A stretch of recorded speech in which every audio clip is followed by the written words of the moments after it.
What's poppin', y'all? Welcome to Chip and Zay here on Texas Sports Unfiltered. Happy Tuesday, everybody. A lot going on today on Chip and Zay. Hopefully we got our man Hank South jumping on. Hopefully we have our guy Chris Hummer jumping on for 24/7 Sports. Hank South Horns 24/7. You know, Chip, it might be March, but Chip's still going to be on that CP time. So I don't even know if homie's Irish. Like, maybe if he was Irish, we'd give him a pass for St. Patrick's Day or some shit. But, you know, I don't know. I just know he's white as hell, so he might be Irish. But hope everybody had a great St. Patrick's Day. Hopefully y'all didn't have that hangover like my man Tracy Morgan, who was yakking all over MSG court last night. Absolutely disgusting. All things serious, though. I hope Tracy's all right because his nose was bleeding and stuff. So I don't know if he just had a crazy St. Patrick's Day, which anyone could celebrate St. Patrick's Day. You could be as black as me, as black as Tracy Morgan, but he looked like he's celebrating St. Patrick's Day. But let's bring my man, the great Chip Brown, on. Chip, what's happening, man? Hey, in the immortal words of Judy Brown, happiness is a choice. We're happy you're spending some time with us. Chip and Zay, right here on the midday, Texas Sports Unfiltered. Zay, It's cracking. I need your help in my bracket. Is that allowed? Are you okay with that? Yeah, for sure. Like, yeah, here to help the people because it's so up for grabs every year. Like, my help doesn't mean a damn thing. Anything could happen during this time of the year. So it's – But you're as good as it gets in terms of basketball, expertise, wisdom in the great city of Austin, I'd say. No, that's love. I appreciate that. With that being said, I take it with a grain of salt. To take my expertise with a grain of salt, because I looked at my bracket today and I was like, oh, man, I don't know about this. But then you have time to change it, but it's tough. It's tough. I got some crazy upsets, a lot of things going on.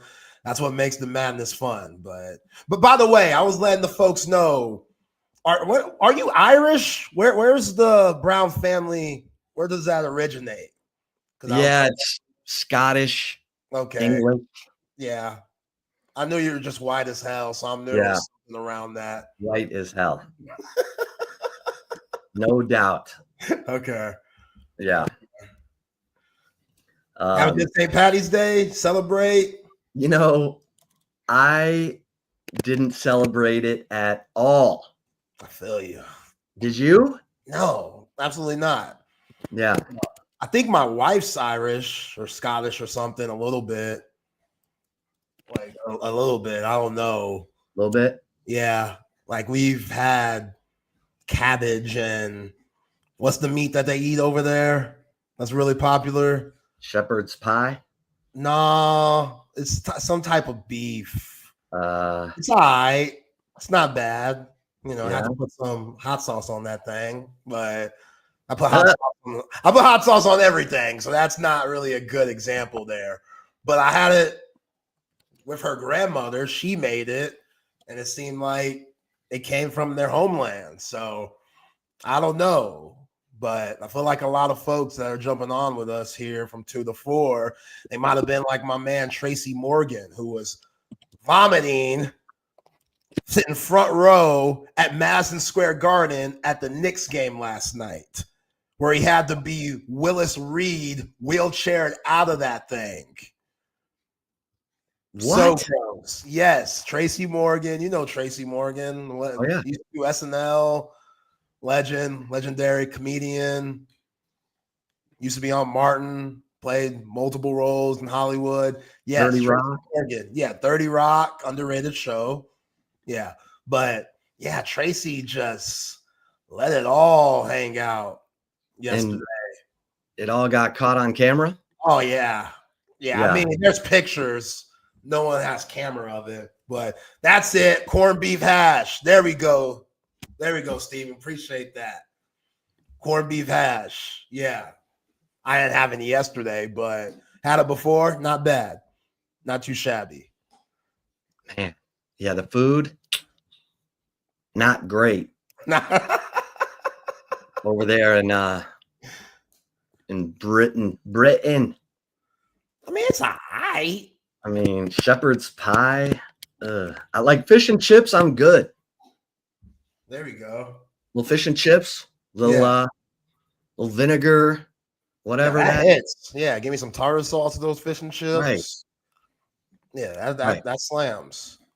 But yeah, man, I got you on your bracket. You just started filling it out? Yeah, I haven't really started yet. But people are asking me about it. They want to know what you think. So I'm like, well, then I'm going to ask them because, they love you. They love your hoops knowledge. And whether your bracket is a crash and burn, they just want to hear it. So will you take us through it? Yeah, let's go through it. Let's start with the upsets first that I have. Sure. Okay, well, yesterday, like I told the people, and again, this is just a straight petty ass move here by yours truly, but the Yale Texas A&M game, like we gotta start with that one. That one, and Chip. Word on the street is A&M. They've had some playing issues trying to get up to Denver for that first round matchup. I don't know if it's on Thursday or if it's on Friday, but that's not a good sign. Like, you don't want to have playing issues. Probably they can't afford the nicer plane because all that plane money's going to Jimbo Fisher and the buyout. So they might just be having, airplane issues, can't get up there. But that's a sign to me. That's a sign. And also, them nerds, they ain't messing around. They don't fear A&M at all. The nerds, man. Box out. Like, I told y'all how to beat A&M last week. Box out. Let them shoot from the outside. If they get hot, tip your cap. But if they don't, which they're the worst shooting team in the SEC, they make their bank on offensive rebounds, second chance points, and bullying you and getting to the line. If you're able to not foul in that game, if you're Yale, yeah, I like Yale a lot. So that's the first upset. The second one that I have, I got Shaka going out first round in New Mexico, which Shaka this time of the year, hit or miss. Like we talked about his stats yesterday, University of Texas, not good, but he's also been to a Final Four. So you can't take that away from Shaka either. Marquette's really missing Kolick from last year. Oh, yeah. Now playing for the Knicks. Like Cam Jones is an All-American player. He's absolutely terrific, the lefty, but he's more of a scoring guard. Tyler Kolick, all-around true point. They missed that. And they kind of skirted off the road a little bit when it came to the last few games. Had a good win against who Texas will be playing tomorrow in Xavier. But yeah, I like New Mexico, man, especially since Pitino, dude's got good genes. Dude knows what he's talking about. Look what Rick's doing. Pasta Primavera with St. John's. I got a lot of people telling me that St. John's looks like that team that could go all the way because I got a lot of faith with Ricky P. So, yeah, like Donovan Dent, that dude flat out play.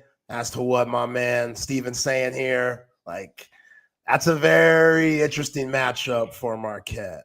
So that's just a couple of them to start off. I got Colorado State beating Memphis. Sorry, Penny. That's a 5-12 matchup. Tyrese Hunter, former Texas basketball player Tyrese Hunter, hurt his foot. And even though Memphis went on to win the AAC championship, thank goodness, because they beat a team that would have stolen a bid and Who knows if it would have been North Carolina, the way this whole Bubba Cunningham thing has gone. I don't buy it. Like, that's just a bogus situation in general. It could have been Texas, who knows? But they end up winning AAC. They got Haggerty, who's a hell of a player, but Haggerty and Tyrese Hunter. Like, Tyrese Hunter, I want to say, was first team all AAC this year. Of course he has the best year of his career with Penny. Of course. Of course. Like, he was the Achilles heel for the Texas Longhorns these last 2 years. I remember you and I talking about it. If we could get Tyrese Hunter to be consistent, this Texas team wouldn't be where they're at, and they would be on top of the Big 12 more. That clearly wasn't the case. The past is now the past. I'm glad he's improved, but with him improving and getting hurt, even though they got dogs on Memphis and they're athletic, I like Colorado State.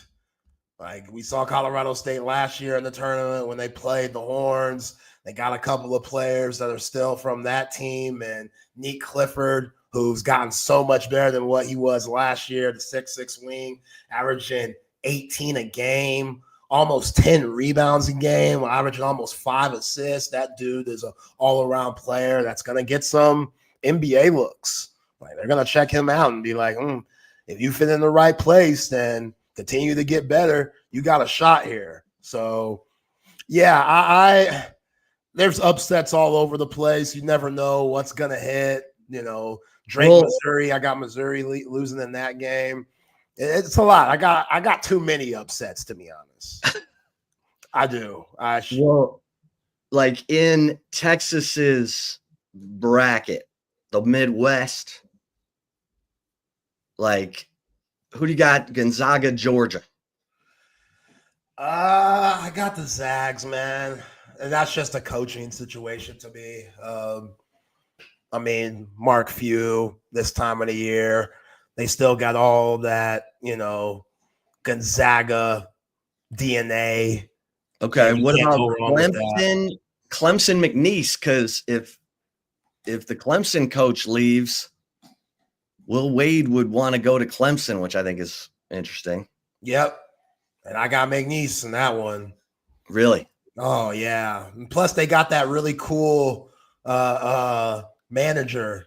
I can't pronounce his name, but he's getting all these endorsement NIL deals with, like, the guy who carries the boombox. Yeah, dude that carries the boombox, man. He's got swagger for days, and the NCAA loves a good story this time of the year. So it's only fitting for McNeese State to get past Clemson, which Clemson is the only team in the ACC that beat Duke this year. So that means something. But, Will Wade, there's a reason why he's so popular. The dude could coach a little bit. The dude knows what he's doing. So they got Javion Garcia, player of the year. Christian Shoemate, who's averaging almost 2 blocks a game. They got some guys, and they could really shoot that thing. They're shooting like 39% from 3. So you got Purdue over High Point? Nope. High Point. I'm telling you, the upsets, they're everywhere this year.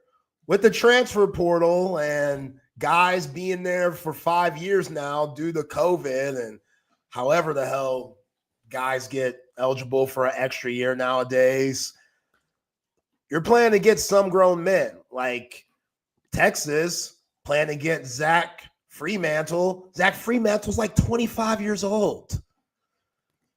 Like, that means something. You know what I'm saying? Like, just 6 years senior. There's a lot of those guys. You got Texas or Xavier? I got Texas. And then Texas, Illinois? I got Illinois. Yeah. I don't feel good about it. I feel like a Benedict Collier here, but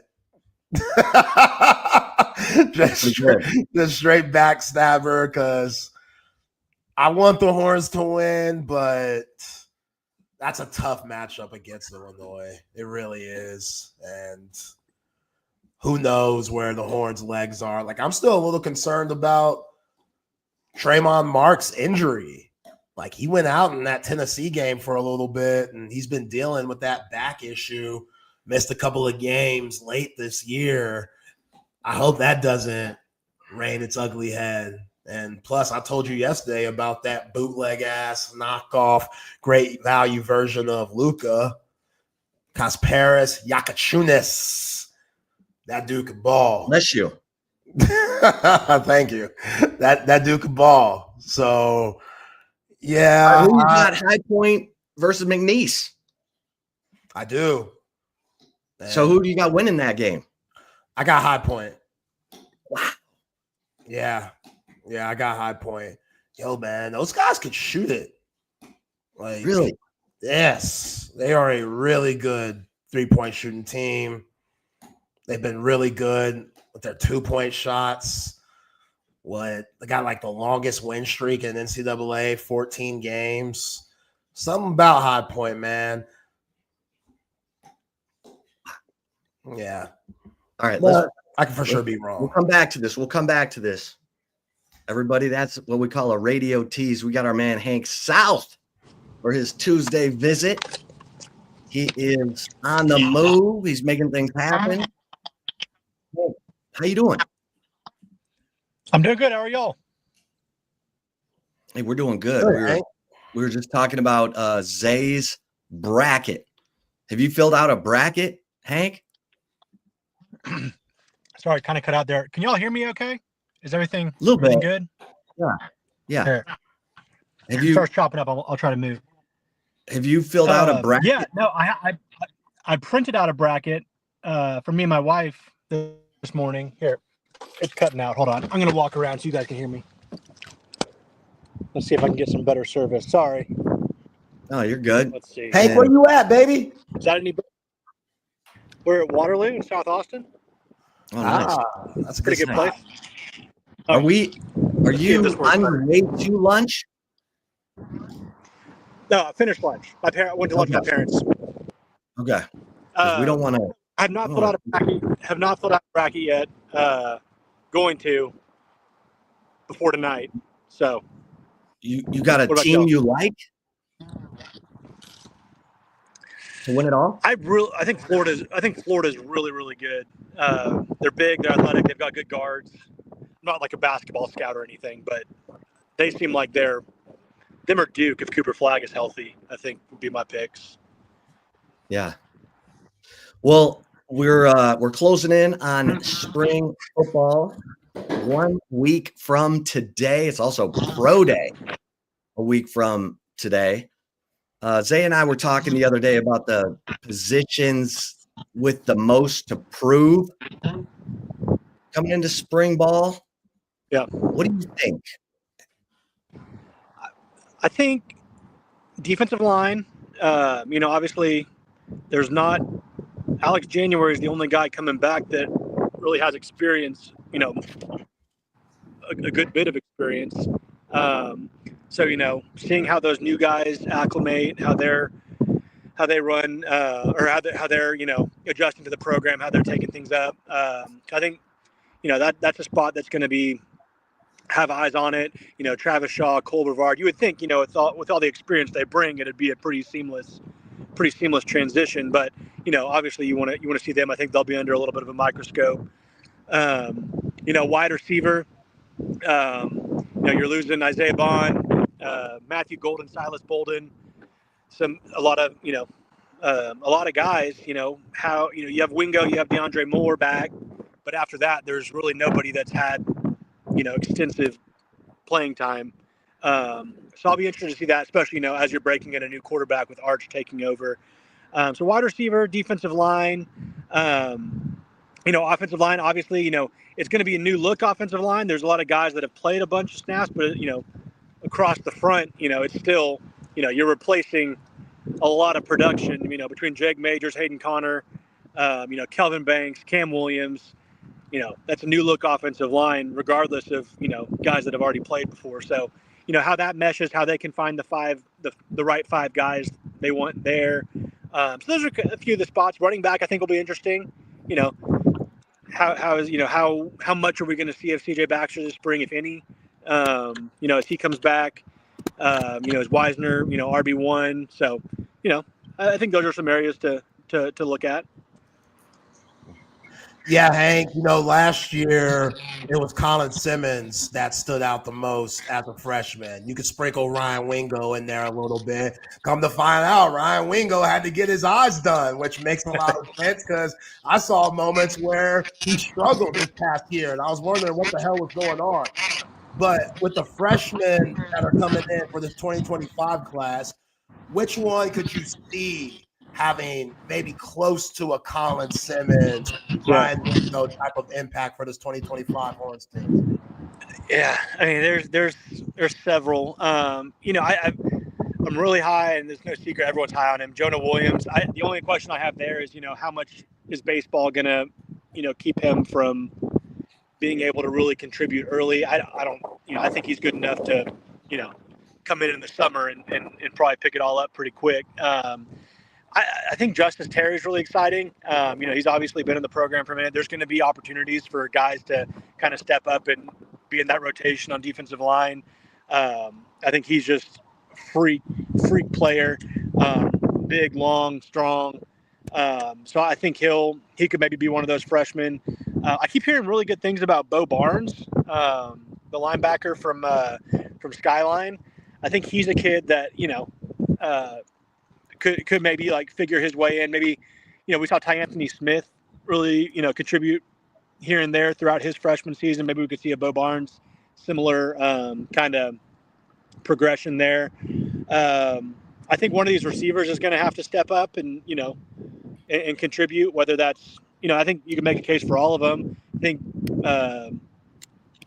Kalik Lockett probably makes the most sense. I think he's probably the most ready. But I know, from talking to sources in the program, they're bullish on all these young receivers. So, Dalen McCutcheon could surprise people this spring and look great. So it's tough to pick just one, but I'd probably go Jonah Williams or Justice Terry. Hank, you're the one who got me all fired up about Cade Phillips at corner because of his length. Yeah. What did you say his length is, his wingspan? Shoot, I think I don't want to let's see, hold on. Let me pull it up. It's freakish. Yeah. It is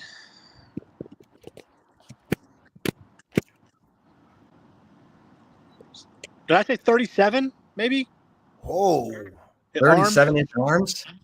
I want to say it's wow. It's enough to make you say, wow. 74 inches. Wow.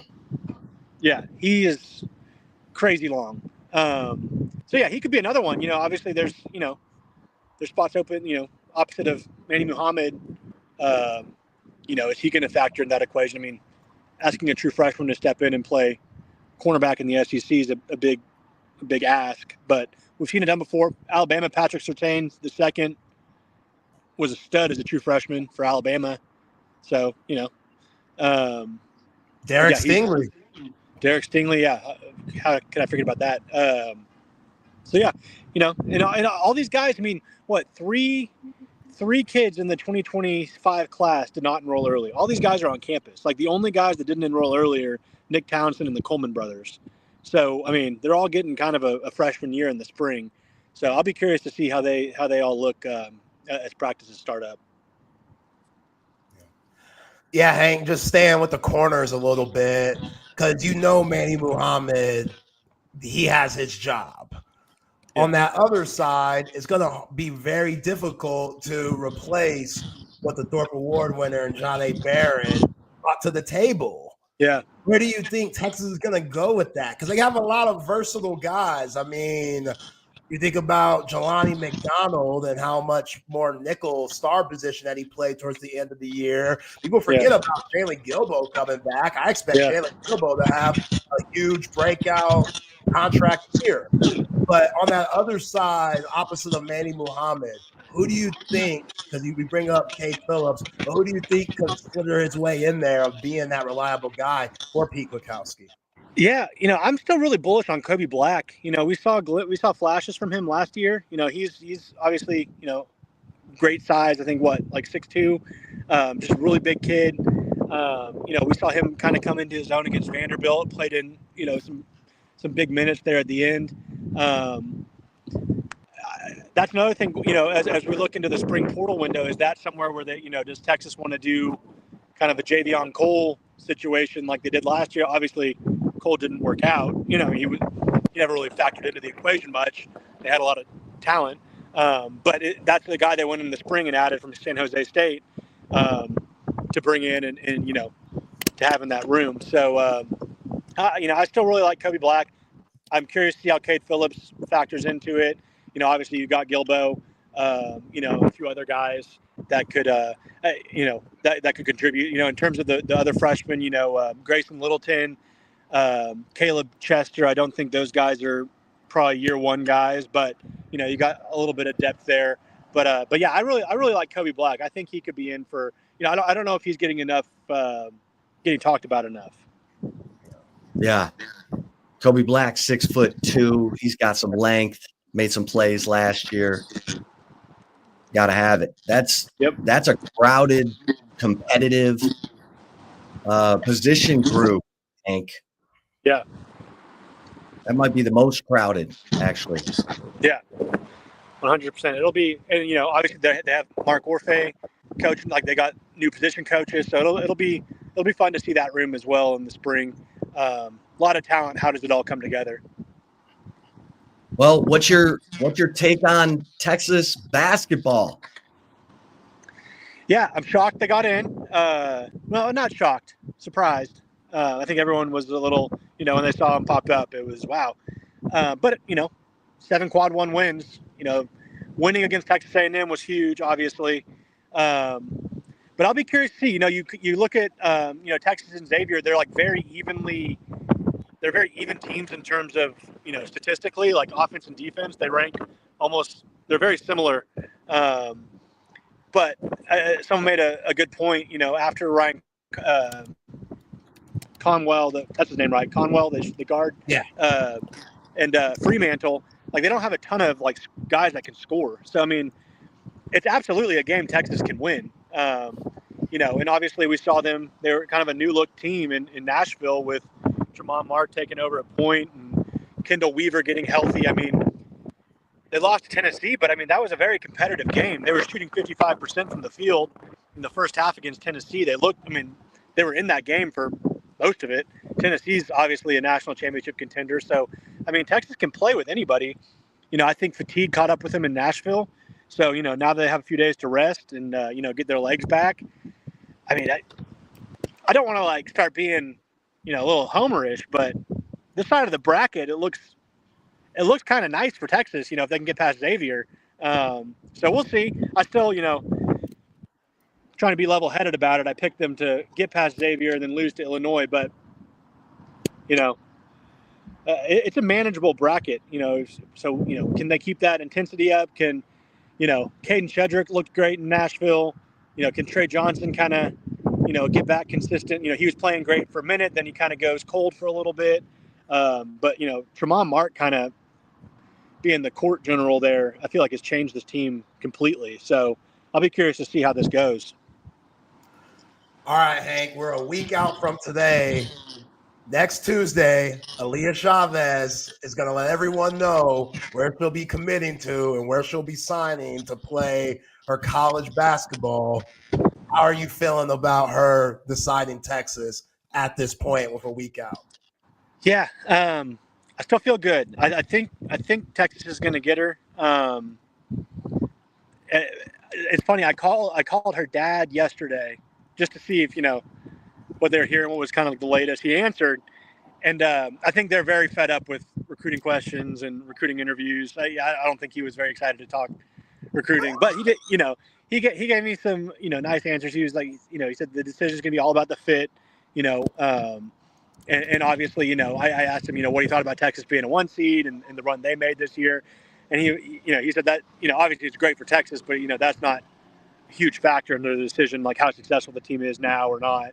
So, but I think Vic Schaefer, I think the staff is, she's been their top target for well over 2 years. They've been hosting her for a while now. They've been going to see her. Vic was out at a regional game, a month ago. A couple of Texas assistants went to see her in the state title game.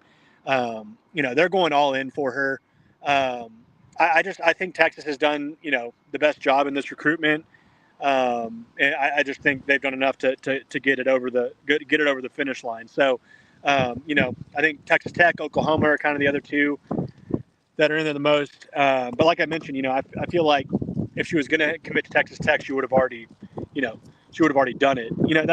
Just kind of thinking about it out loud. So yeah, I think Texas is in good shape there, but we'll find out in a week. Yeah, how far you got the Texas women going, Hank? They kind of got a tough side of the bracket. What scares me is they can, as far as shooting, they're not, they can get cold. They're awesome defensively. They've got star power. They got veteran. They got legit bigs. They've got all the makeup to make a run. I think it would be a disappointment if they didn't make the Final Four. But yeah, I'll be curious to see. I have them in the Final Four. I haven't officially pulled out my bracket there either yet, but I think they'll make a run. Yeah. Hank, just talk about the recruiting trail for Texas right now. What's going on? I saw Dia Bell lighting it up in one of those 7-on-7 tournaments. I guess he's recovered from the injury that he had recently. Yeah. So the injury he had, it was like the end of November. They thought it was a lot worse than it was, which is, fortunately it was not. And he was able to do his rehab pretty quick, and he's supposed to be healthy for the spring fully. But yeah, he was out at OT7 in Dallas. I think he's going to be at Elite 11 this weekend in Austin. There's an Elite 11 camp out at Del Valle on Saturday, so that'll be good. I believe he's supposed to come down to it. So we'll hopefully see him again there. But yeah, he's saying all the right things about Texas. I think people are looking for storylines here and there, like, Georgia's talking to him, Bama's talking to him. It's like he's come out and said, as long as Sark is at Texas, he's going to Texas. And, I think he's very happy with his decision still. So I don't think there's any flip concerns there with Dia Bell. He's actively recruiting for Texas. He's going to be probably, I think he'll probably be at most of the official visitors weekends in June. One of them being his official visit, and then maybe coming out for another weekend to help recruit other guys. So no, I think all is well with Dia Bell. Stud quarterback. It's big to have him in the class already. You don't have to worry about that position. That's kind of the foundation of your recruiting class is your quarterback. You kind of build around that. So I think that's big. Beyond that, you got Chris Stewart, Max Wright in the class. So yeah, it'll be an interesting spring. Everyone's on spring break right now, so there's not any visits this week. But as spring practice starts next week, and we get into April, there's going to be guys popping up left and right on campus for visits. I'm sure they'll get guys out for that fan day on the 26th, and then that goes straight into official visit season in June. So it's going to start cranking up. We'll probably see. Sorry about the wind. We'll see a lot more kind of happening in terms of recruiting, and then obviously that portal window too.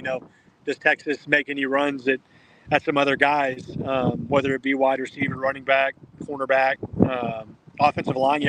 They did look at some interior guys on the offensive line in winter, so that'll be kind of interesting. But right now it's slow, but it's picking back up as in the next 7 days. Hank, great stuff, my man. Any thoughts on UT baseball, UT softball? You're a man of many talents and many coverage skills. Yeah, no, I mean, baseball's been so much fun to watch. I know you've been covering it like crazy. Eric's been doing a lot. 18-game win streak now? Is it, or 17? 17, 18 17. If they win tonight. Yeah, UTSA tonight. I mean, to go to Mississippi, I know Mississippi State's not like their best team this year, but it's a legit baseball program to go sweep on your first SEC series on the road. I think their pitch is better than LSU, honestly. Yeah, I mean, be a good barometer this weekend with LSU coming to town, kind of where they're at. But they've been fun to watch. Kind of, there's so many different talented guys, kind of hitting on all cylinders. The pitching looks great, or for the most part. But softball, they took an L to Florida last night. Number 3 team. They still won the series. That's going to happen. In SEC play, you're not gonna win them all, but those Reese Atwood, all those. I mean, they look awesome as well. So fun. It's gonna be. I mean, what a crazy weekend of UT athletics. Baseball, softball hosting Auburn, the women's tournament. Basketball's away, but all sorts of stuff happening. I think tennis in town this weekend as well. I think. You know what? You might be right about that. Tennis is they're right there at the top of the food chain as well. Tennis is away this weekend. So that's gonna be wild. They're fun to watch. Yeah, so it's and what's the craziest storyline of baseball so far, I feel like, is A&M being number one preseason to not ranked in 5 weeks. Fastest fall from number one, I think, in the last 40 years. That's wild. In fact, UTSA beat A&M in College Station, the team that Texas is playing tonight. So, and they're number 5 nationally in batting average. So this is don't get caught slipping. Yeah, don't look ahead to LSU. That's right. So. Well, Hankster, listen, man, we appreciate you taking some time with us. Sure thing. I hope the wind wasn't too loud behind me. Oh no, got you, Hank. Appreciate you. I like that pink shirt too. That's a good look. Yeah, 20%. Hey, there we go. Represent. Let's go. Okay, one more thought, Hank. Sure. Who pro day a week from today? Who do you think can really help themselves? I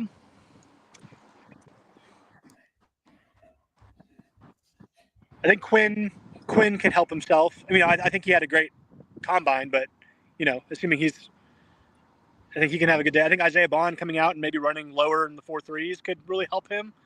Obviously, running a 4.3 as a receiver is great, but when you're talking about breaking the all-time record, probably should run a little bit closer to 4.2 than 4.3. Bond could probably have a good one. I'm not sure Matthew Golden needs to do anything besides run some routes. I don't know. Probably those guys.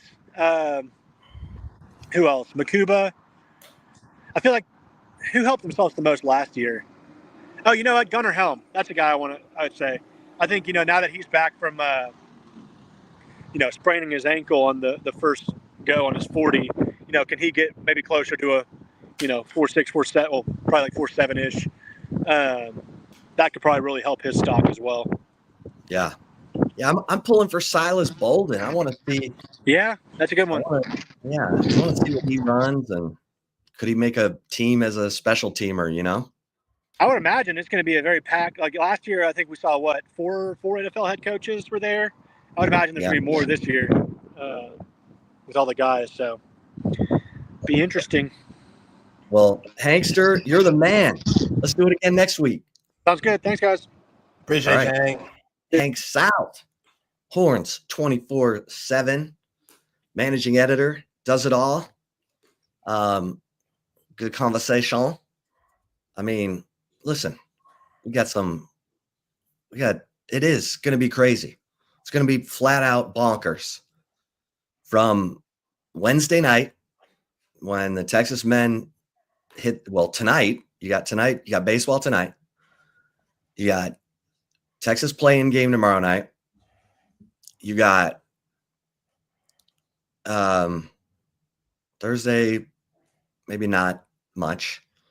But then Friday, Texas LSU baseball. That takes us into Saturday. You got Friday, you also have men's basketball if they win. Saturday, you got women's basketball at Moody Center.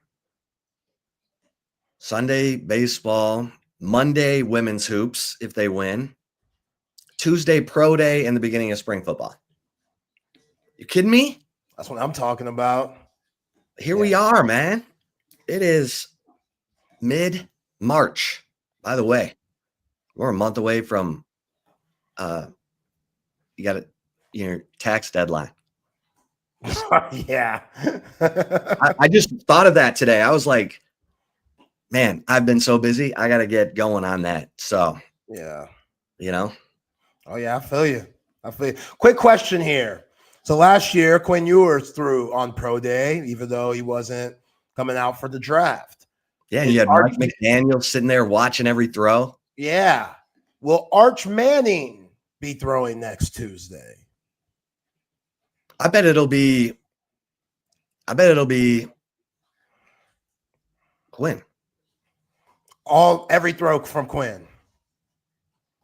I think so. Okay. But yeah. All right. Quinn don't need no backup. You don't need no backup on Pro Day. All right. I think it was Quinn last year because they didn't have nobody. Right. I mean, if I'm Arch Manning, why not? You know what I'm saying? Yeah. Why not? Hey, hell, if I'm Trey Owens, why not? You know, if Matt Castle could get drafted, hey, Steve Sarkisian had a little bit to do with that. Matt Castle, did he even play or start a game at Southern Cal? Never started a game. Never started a game, but he got paid by Kansas City. Oh, his age. 14 years in the league. Not too shabby. Never started a game at USC. He was Carson Palmer's backup and then Matt Leinert's backup for 1 year. And then he went pro, drafted by the Patriots. 14 years for, as you said, I think he played for like 4 different teams. Yeah. But yeah, that's one of the great Steve Sarkisian success stories that, he can use, over and over again. Castle was 4 years with the Patriots, 4 years with the Chiefs, 2 years with the Vikings, 1 year with Buffalo/Dallas. That was the 2015 season. 2016 and 17, he was with the Tennessee Titans. In 2018, he was with my Lions. Yep. Just stealing money. Just stealing money. Just a thief. Why we got to go there? Why we got to say stealing it?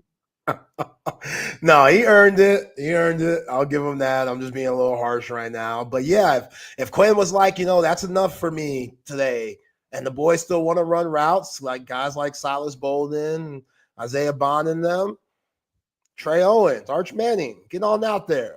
Show them scouts what you could do.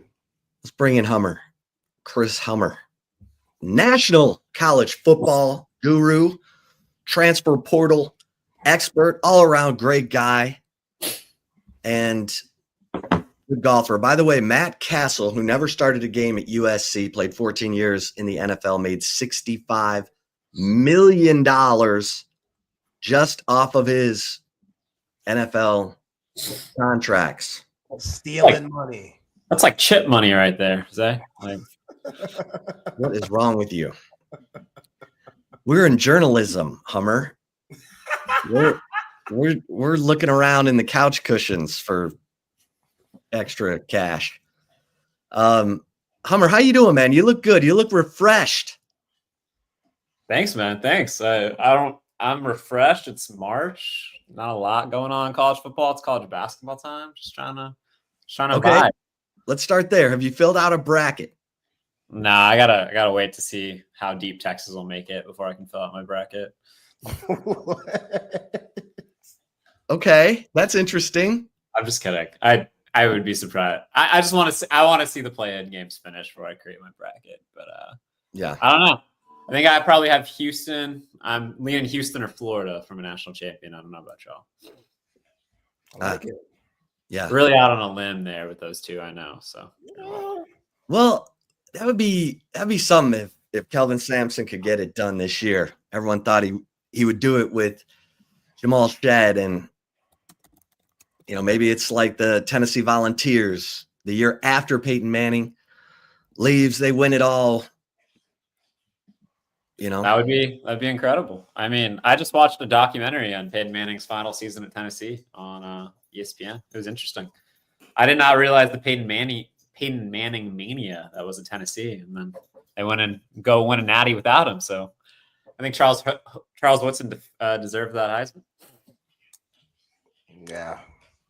Yeah, I'm sure y'all are very excited to talk about the 1998 Heisman race. So, that's a legendary Heisman. Randy Moss. No, dude, that was crazy. It was Randy Moss, Peyton Manning, and Charles Woodson. That's like three of the best players ever in the NFL at their positions in the same Heisman class. It's nuts. Was it Ryan Leaf a part of that too? He was. Yeah, it was the fourth guy. Yeah, it's tough. Did they, in that documentary, Hummer, did they talk about the weird training room allegation?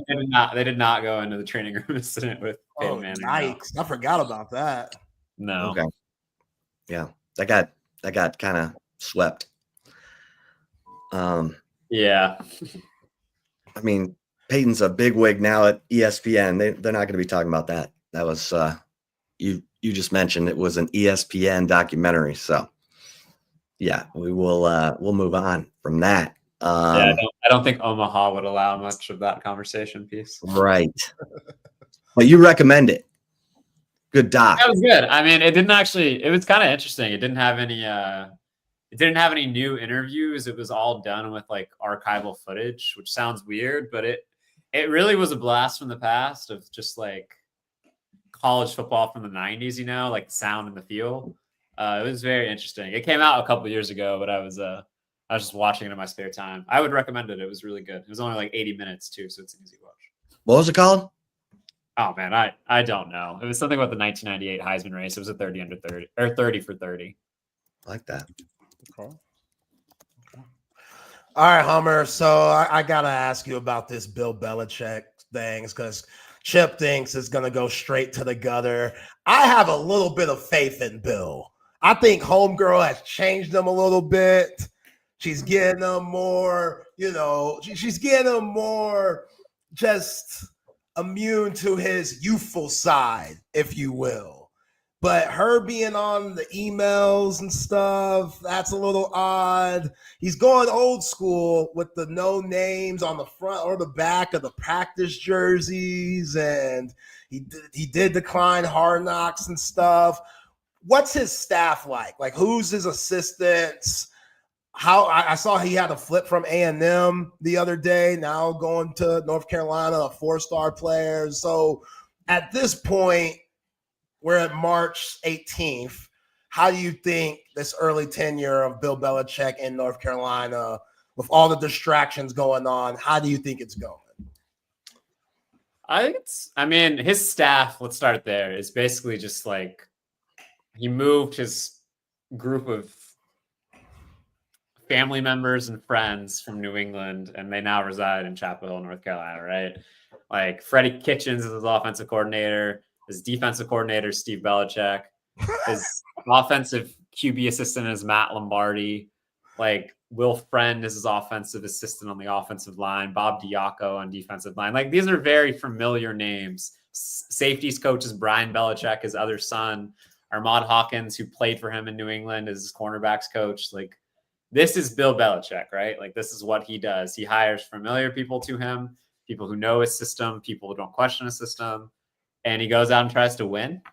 I think their transfer portal class was kind of underwhelming, to be honest. They had a top 20 group, but it was kind of like what you see with Bill Belichick in the draft. He took a lot of FCS guys, you know what I mean? He took a lot of G5 guys, and he's hoping to win at North Carolina with that group. His quarterback position still isn't really answered. We'll see if they address that in the spring portal window. But I think they've recruited pretty well. Like you should. Your name's Bill Belichick, and you're going in the living rooms. Like that is something you should excel at. But I have a lot of questions about Bill Belichick, both in the short term and the long term at North Carolina. Probably because he's 73, and like you don't get a lot of long term questions as a 73-year-old in college football usually. But I think it could have been better so far, but he's also one of the greatest coaches of all time, and wouldn't surprise me a bit if he managed to win 7 or 8 games with this roster. So in the NFL, he was notorious for finding those football savants, the guys that others overlooked, and turned in, hell, Julian Edelman. He finds those guys, Brennan Schooler, and they produce. And now, Hummer, it sounds like he's doing the same thing in the portal. He's looking for those overlooked guys in FCS and G5, and he's going to coach the hell out of them to beat the more talented teams. Is that how it's sounding? Yeah, and I mean, I shouldn't say everybody's like a no-name transfer portal guy, right? Like they got Thad Dixon from Washington, who was one of their starting cornerbacks this past year. I've been really good under, I think, Brian Belichick, actually. I might be getting my son Belichick's confused, but under one of the Belichicks. Maybe it was Steve, who was the defensive coordinator this past year. They also added Kamori House, who was also at Washington, who was a true freshman All-American. So they do get some bigger names, but for the most part, it's just a lot of dudes who played small school football. And he can find success with that. Like, I'm not questioning that. I just think it's interesting because one of the big things when Bill Belichick took that job was like he got this NIL war chest, right? Like North Carolina is going to commit $20 million a year via NIL to make them competitive. And it didn't really look like they spent it on a lot of the top guys. They missed on a lot of the top guys they went after. And if you're Bill Belichick and you're probably not there for a long time, like, can you really have a lot of patience by developing and finding these bargain bin deals? I also think it's going to be really difficult to coach the way you did in the NFL, because in the NFL, you can change your scheme every week. Your players are the best in the world. They understand the system. They understand install. They understand how to take something, a piece of information, and apply it within a week time frame, because that's what they do in the NFL. And college, like, these guys like learned one system in 2 or 3 years, basically, and some of them struggle to pick it up even in that time frame. I'm just not sure how nimble you can be as a coach that wins on scheme in college football versus how you did in the NFL. So that's an element I really kind of wonder about with Bill Belichick moving forward. Hummer, all the talk around spring is these big time programs like Texas aren't playing the spring game now and going a different route. Dion came out the other day and said, we want to have spring football, but against other universities where we have scrimmages and practices and then come out and do a head-to-head game. And Fran Brown at Syracuse, he said, hey, sign me up. I'd love to do that. Your opinion on that happening for here on out, with the future and whatnot? That'd be sick. I don't think it's going to happen, but it'd be sick, right? Like, that's what we want. We want teams playing real teams and playing a real game. But like, if you're Matt Rule and you don't want your players transferring and you don't want your players to get hurt, like, are you really going to risk having a public game against another school? Like, you know what I mean?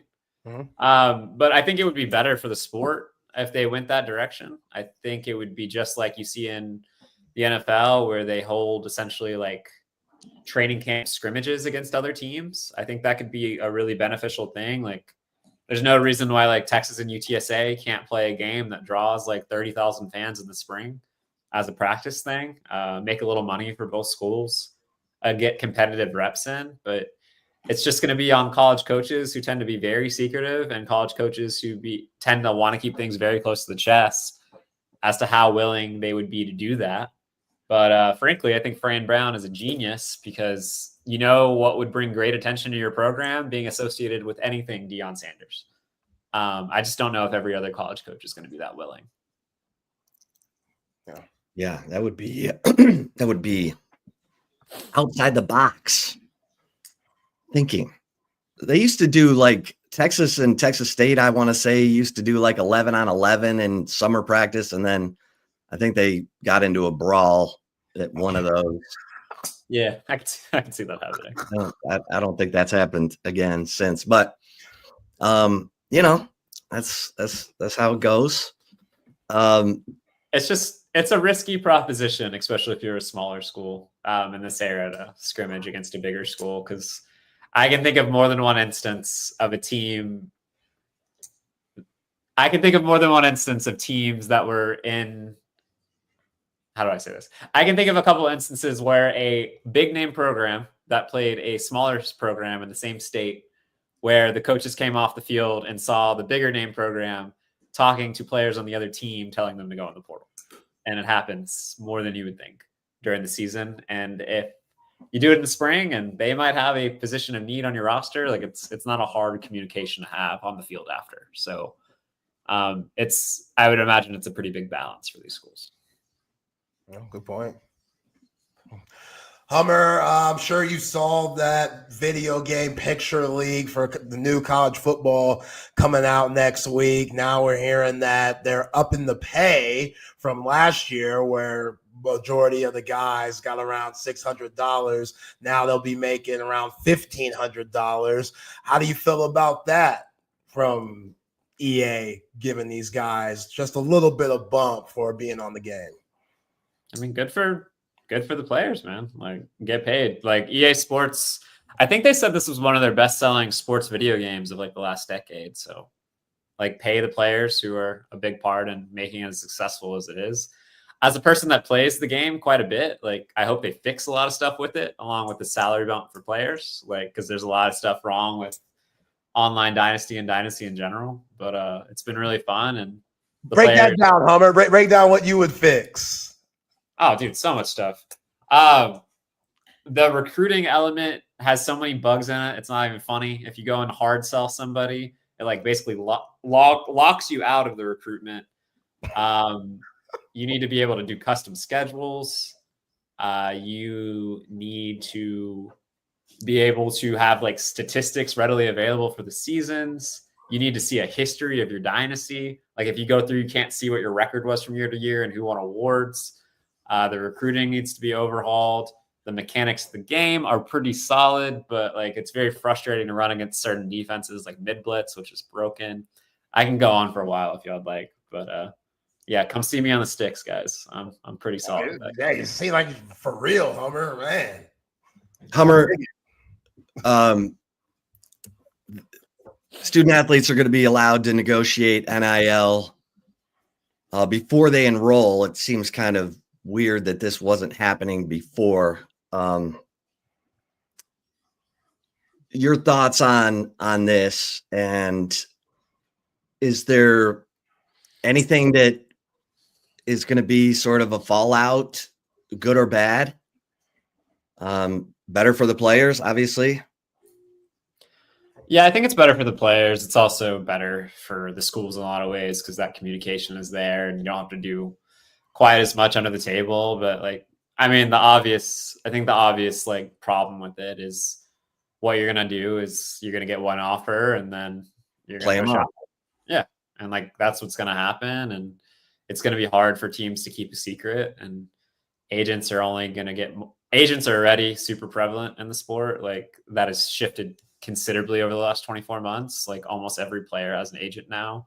And these agents are aggressively shopping their guys, some with best intentions in mind, others not even close, trying to make a quick buck. So you're going to see a lot of that. And it's hard for me to say like anybody's going to be particularly safe down the stretch because of that, of these processes. But at the end of the day, it's not really that different than what it was for like 20 years, when some money might appear in a Whataburger bag, or an F-150 might show up at like your parents' place of work. You know what I mean? Down the stretch, like that happened too. But the dollar figures are just much larger in this era. And real quickly, the AAC requiring that schools pay a minimum of $10 million to athletes. Doesn't that show the disparity of what we're talking about as we move forward? Because the SEC is they're gonna max out at 20 or 22 million, whatever the max is, and the AAC is saying, okay, each of our schools has to pay at least 10 million. Yeah, and I'm sorry, I remember seeing that headline. Is that 10 million per year, or is that 10 million over 3 years? Over 3 years. Yeah. And I think that's important to note because one, it does show the disparity, like because it's like essentially 3.3 million is the minimum, whereas every other school in the SEC is going to be distributing 20 million. But also, like that's a difficult number for some AAC schools to reach. To be honest, like there are a couple of AAC teams that are over that number for football. Like Memphis is over that number, South Florida is barely over that number. Man, after that, like I don't really even know how many are over that number like right now. So that's a pretty significant ask for those AAC schools. And that being a significant ask, I think really speaks to like how difficult it's going to be to have a balanced playing field because I mean it was never balanced, obviously, never has been, but like Texas like $3.5 million is like just a starting offensive line, basically. You know what I mean? Like for real, like that's the reality. And like that's the budget for the whole athletic department for money for some of these schools. And it really underscores the disparity between the haves and the have-nots.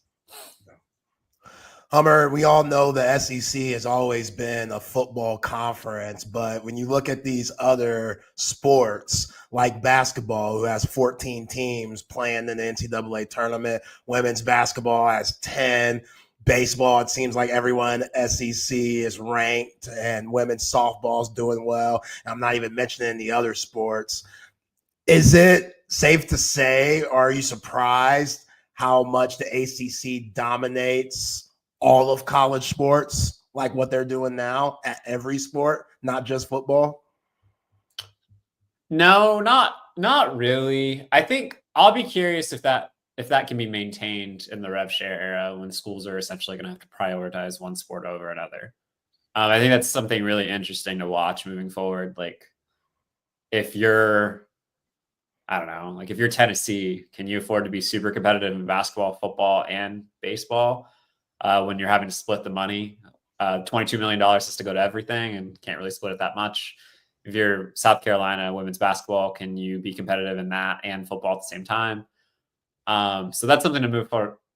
That's something to watch moving forward. But as for the current environment, no. I mean, like, I think if you've been following college athletics in the 2000s on, basically, you've learned through like consuming college football that the SEC is the top dog conference out there. And I think perception matters a lot. And I think young players want to grow up, no matter the sport, like playing in the best league. And for a lot of people, that's the SEC. It's always been a top tier baseball conference, always been a top tier football conference. But I think investment in basketball, the addition of Texas and Oklahoma, and like some real stars that have come through both on the men's and women's basketball sides have made the SEC ultra competitive. And you clearly have universities that are spending on sports in the SEC.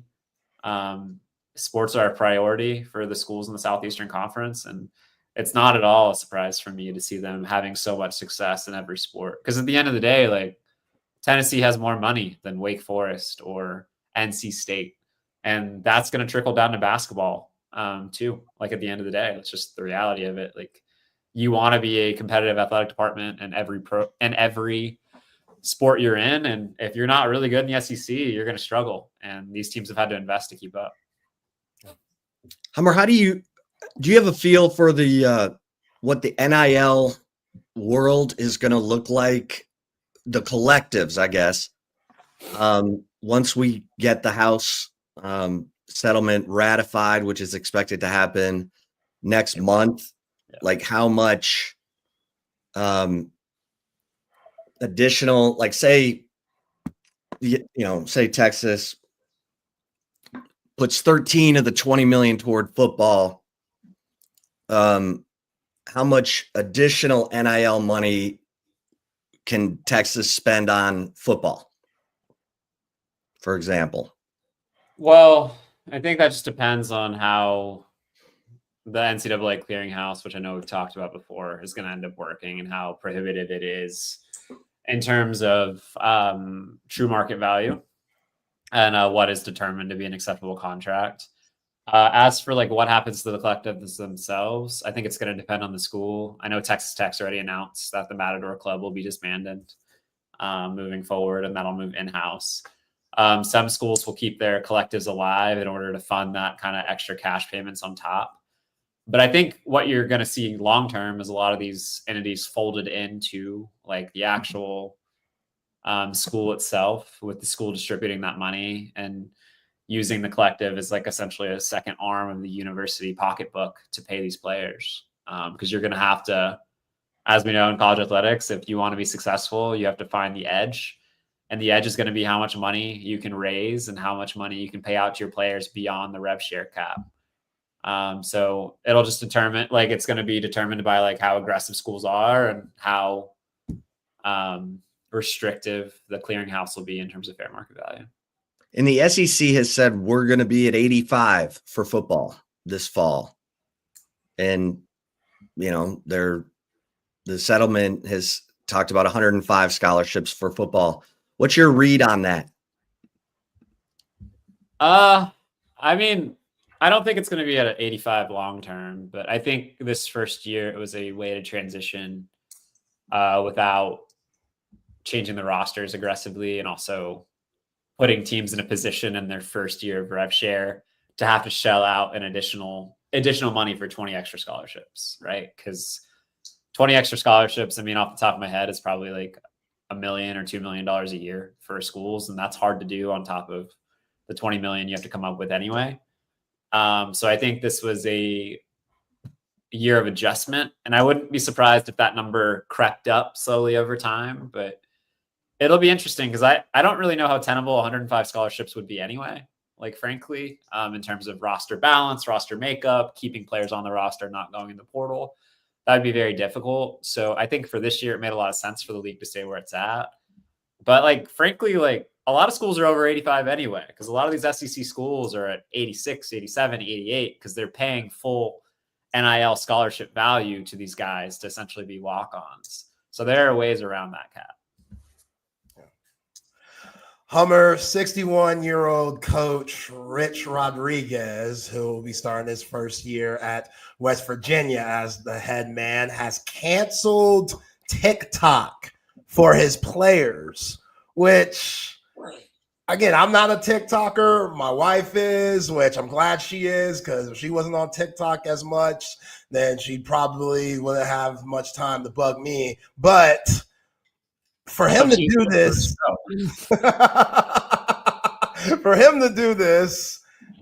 why? I don't understand. Do you not get the kids these days? Like, that's their new wave. Like, we had MySpace back in our day. They got TikTok now. Like, I don't really understand banning it from your team and what that does for the West Virginia program. Did he ban TikTok or TikTok dances? TikTok dances. Oh, okay. Okay, I'm all for this. Get this TikTok dancing out of here. Like, you're just gonna get made fun of on social media. Like, you can't ban TikTok, but I mean, two things with that. One, like, nobody needs to be dancing in the locker room, man. Like, what are we doing? And two, like, it got a lot of headlines, man. It's working. Like, Rich Rodriguez is old school. Like, you can't buy media attention like that. And Rich Rodriguez got 24 hours of great media attention for his program. So I think it worked. And maybe if the players want TikTok back, they win games. And after every game, Rich Rodriguez has to do a TikTok dance in the locker room. Everybody wins. Literally, Hummer, when the early enrollees for Texas got on campus, one of the first videos that I saw of those guys, TikTok dances, doing some TikTok dance, circling around and stuff. And I was like, all right, I mean, this is different. It's odd, but at least they're building some type of chemistry early on. I don't know. They're not building chemistry. They're doing the dance, and they're going to go look at their phone. They're going to post it on social media and then comment, and they're going to look at their likes and comments and do that instead. But I don't care. Dance if you want to. I think it's funny. Like, honestly, that Rich Rodriguez did that, but people do it. Isn't that hire going to be a disaster, Hummer? I mean, I don't know. He's a good football coach. I have definitely heard some negatives about the hire already at West Virginia. But he's a good football coach. He had a lot of success at Jacksonville State.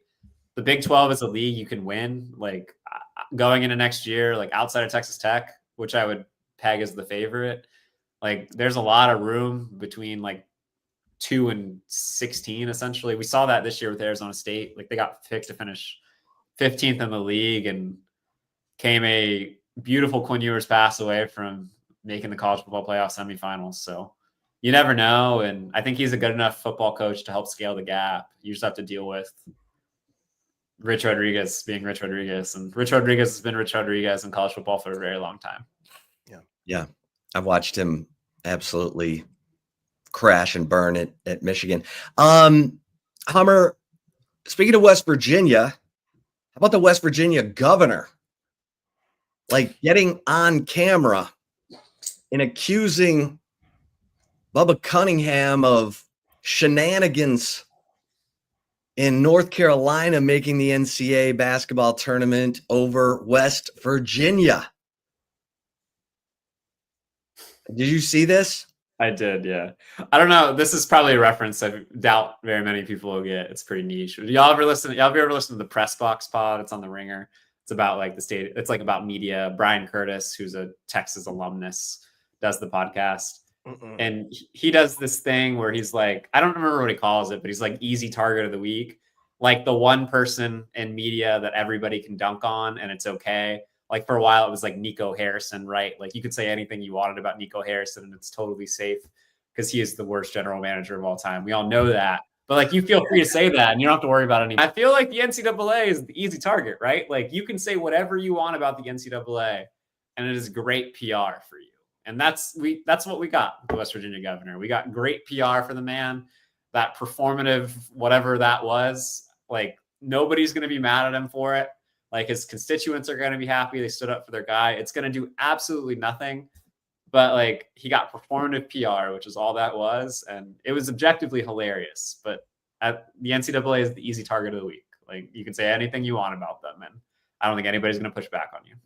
What's the name of that pod? The Press Box pod. It's about how media covers things, which is pretty niche. I do admit it. I'm down. I'm always down for a new fresh pod. It's good. I like it. And a Texas alumnus does it. So there we go. What's your prediction for Texas basketball in this NCAA tournament?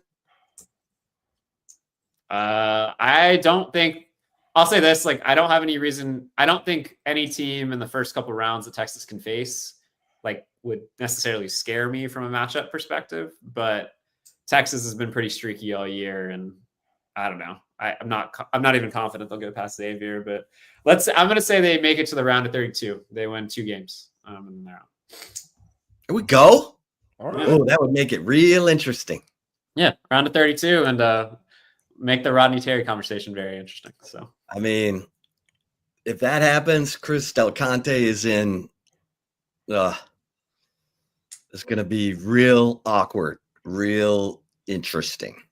To say it's already a little awkward. So we'll see how that goes.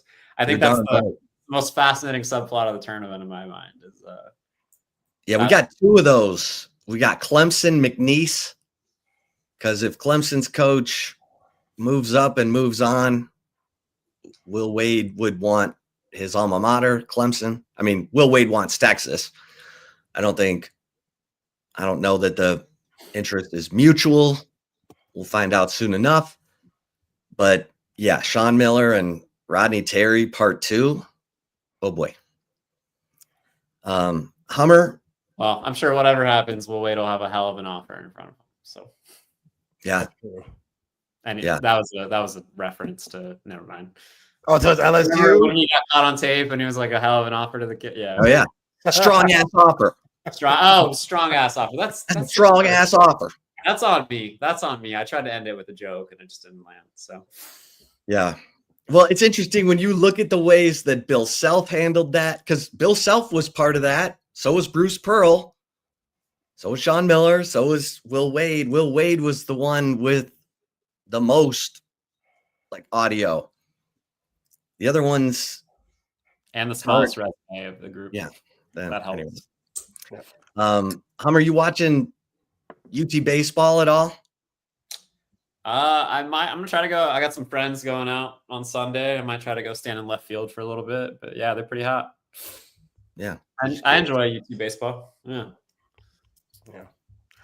Hummer, I know these are just rumors because the Aggies are pretty down bad right now. But after that loss against Texas in the SEC tournament, and you see where Michael Early, baseball coach for Texas A&M, and how they're doing this year, now Texas A&M fans are trying to leave for the Big Ten because they're in Texas shadow again.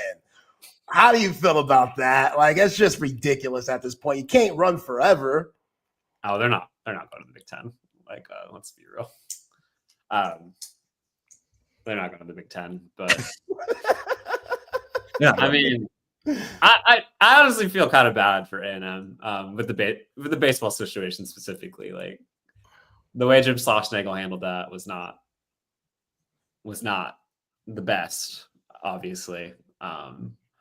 And it's tough when you lose your coach like that, and when you lose him to your rival, it essentially stops all momentum your program had, even if you held on to some core pieces of the group. Like, it's just Chris Del Conte like took a sledgehammer to A&M baseball. It's tough, man. Like, I legitimately like that would suck. Like, it'd be like your basketball team trading a once in a generation player to one of the teams you hate the most. Only a little worse to come through. Yo, you won't let this Lucas stuff go, Hummer, as you wear your Mavs shirt. as we should not let it go. Somebody will be giving my eulogy, hopefully in like 80 years, and mentioning how stupid Nico Harrison was. I hope. Texas Tech fans are panicked that Texas will come after Grant McCasland. Great coach. Great coach. That would be. Oh, that's so funny. That would be a killer. That would be a killer. Yeah, and A&M paid a bunch of money to hang on to recruits and players on that baseball team to keep them from following Schloss to Austin. I mean, yeah. And the word that I'm hearing out of Aggie land about A&M baseball is sad. It's sad. I'm like, damn. They're already like mourning the season, and it ain't over yet. You got to think at some point they're going to get it going. But anyway, Hummer, you're the best. I mean, they're only 3 games in the SEC play, right? Like, there's plenty of time. Right. Yeah. Well, they just got swept, but hey, that's the way it goes. You could always come to Austin. Weekend. You can come to Austin and make the fan base feel better. So that's right. A lot of time left in the season. That's right. All right, Hummer, you're the best. Anything else? Nah, man. You don't have Final Four picks, or do you? I don't. I haven't filled out the bracket yet. Okay. All right. We'll do that on Wednesday. Well, yeah, we'll see how your bracket's doing a week from now. Probably not too hot, I guess. But y'all enjoy your week, and Thursday and Friday, 2 best days of the year. So. Oh yeah. Thanks, Hummer. Appreciate you, Hummer, as always.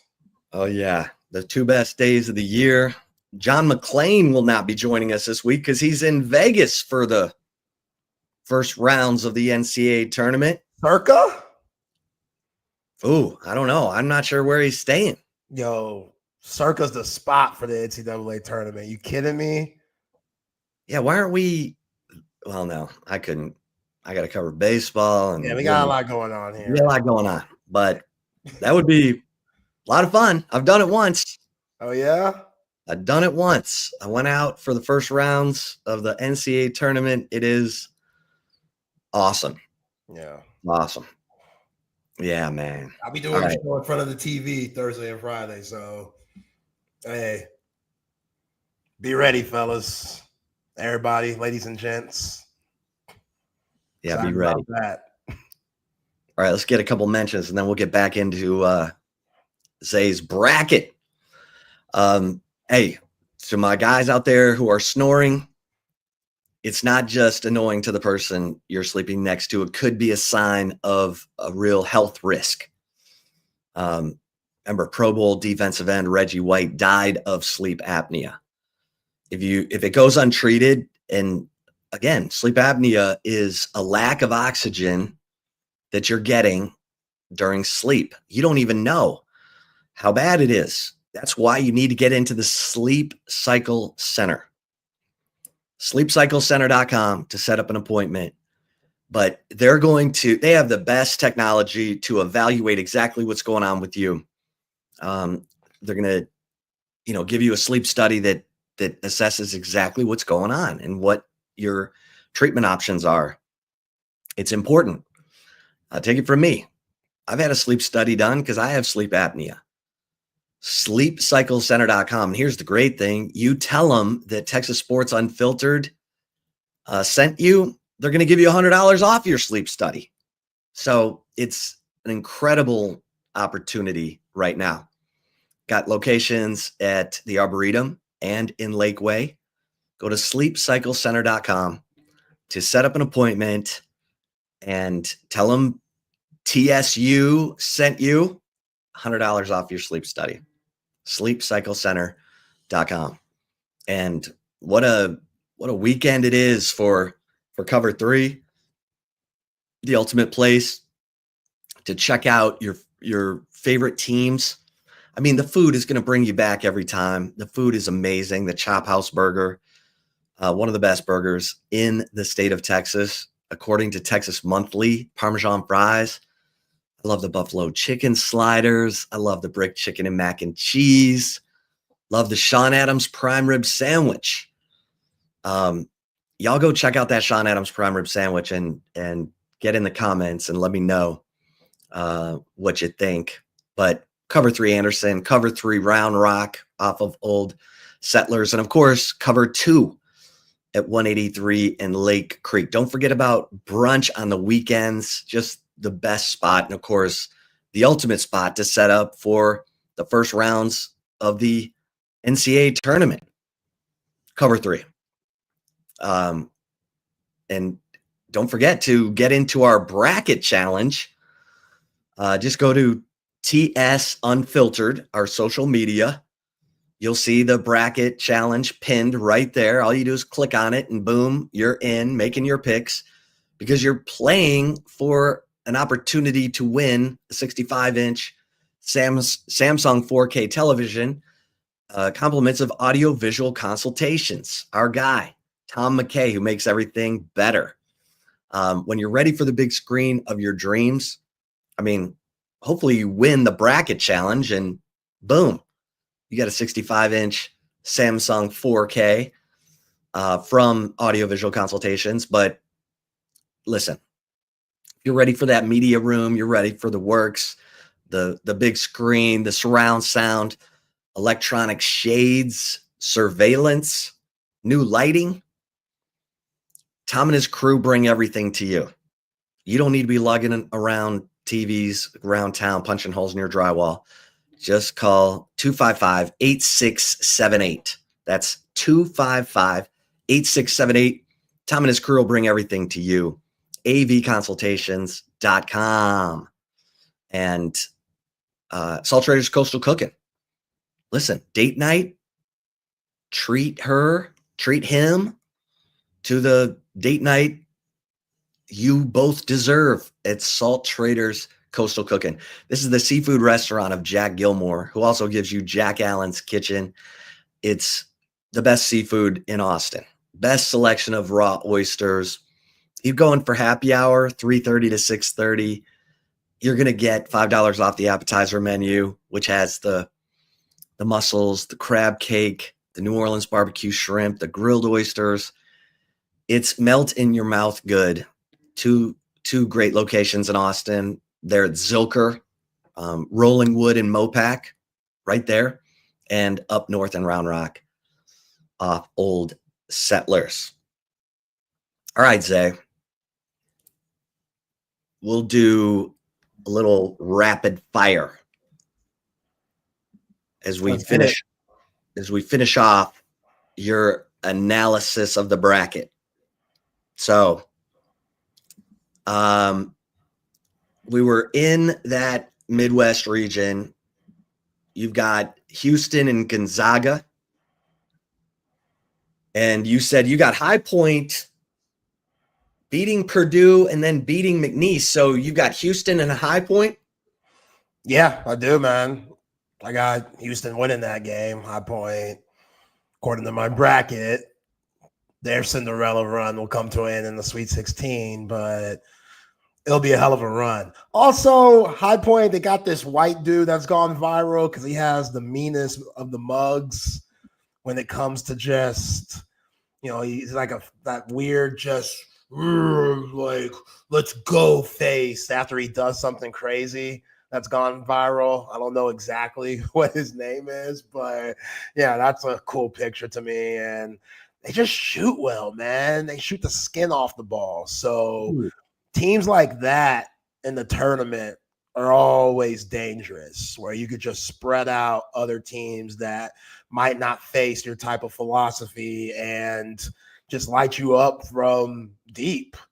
We've seen it time and time again, especially from these lower seeds. And look, there's going to be upsets. There always is. I've never been a big chalk guy. Once we get to the Elite Eight, Final Four, that's where you'll see more of the chalk for me. Like I gave you all the stat yesterday, the 96% of Kim Palm for offensive efficiency is in the top 21. 91% of defense efficiency is in the top 31. I gave you all the teams for that. I also got more stats for the folks who haven't picked out their bracket yet, or for the folks who want to go back and might want to tweak some things based on the stats. But here's another one for you, Chip. Every national champion since 1985, the year Villanova upsetted Georgetown, has made it to at least the semifinals of their conference tournament. There's 20 teams that fit that mold. Creighton, Shaka Smart and Marquette, St. John's, Auburn, UConn, Alabama, BYU, Houston, Florida, Texas Tech, Arizona, Duke, North Carolina somehow doesn't even deserve to be in the tournament, but here we are. Maryland, Michigan, Michigan State, Louisville, Clemson, Wisconsin, and Tennessee. So that's 20 teams that since 85 has at least went to the semifinals of their conference tournament, have won it since then. That's a long ass time ago. What, 40 years? So 40 years, the winner of the NCAA tournament at least went on to go to the semifinals of their conference tournament. Creighton, Marquette, St. John's, Auburn, Alabama, UConn, BYU, Houston, Florida, Tech, Arizona, Duke, North Carolina, Maryland, Michigan, Michigan State, Louisville, Clemson, Wisconsin, and Tennessee. Okay. That's good. Rick Barnes, if not now, when, Rick? I know. Come on, Rick. I mean, you didn't win it with Dalton Connect. I know, but okay, let me get you back into that Midwest. So all right. Illinois beats Texas in your bracket. Who you got? Kentucky or Troy? Ah, man. Oh my God, you're thinking about this. I'm telling you. Kentucky, Lamont Butler got hurt again in the SEC tournament. And there was a B-roll camera shot of him whispering to Kerr Kriza, who's also out for the season.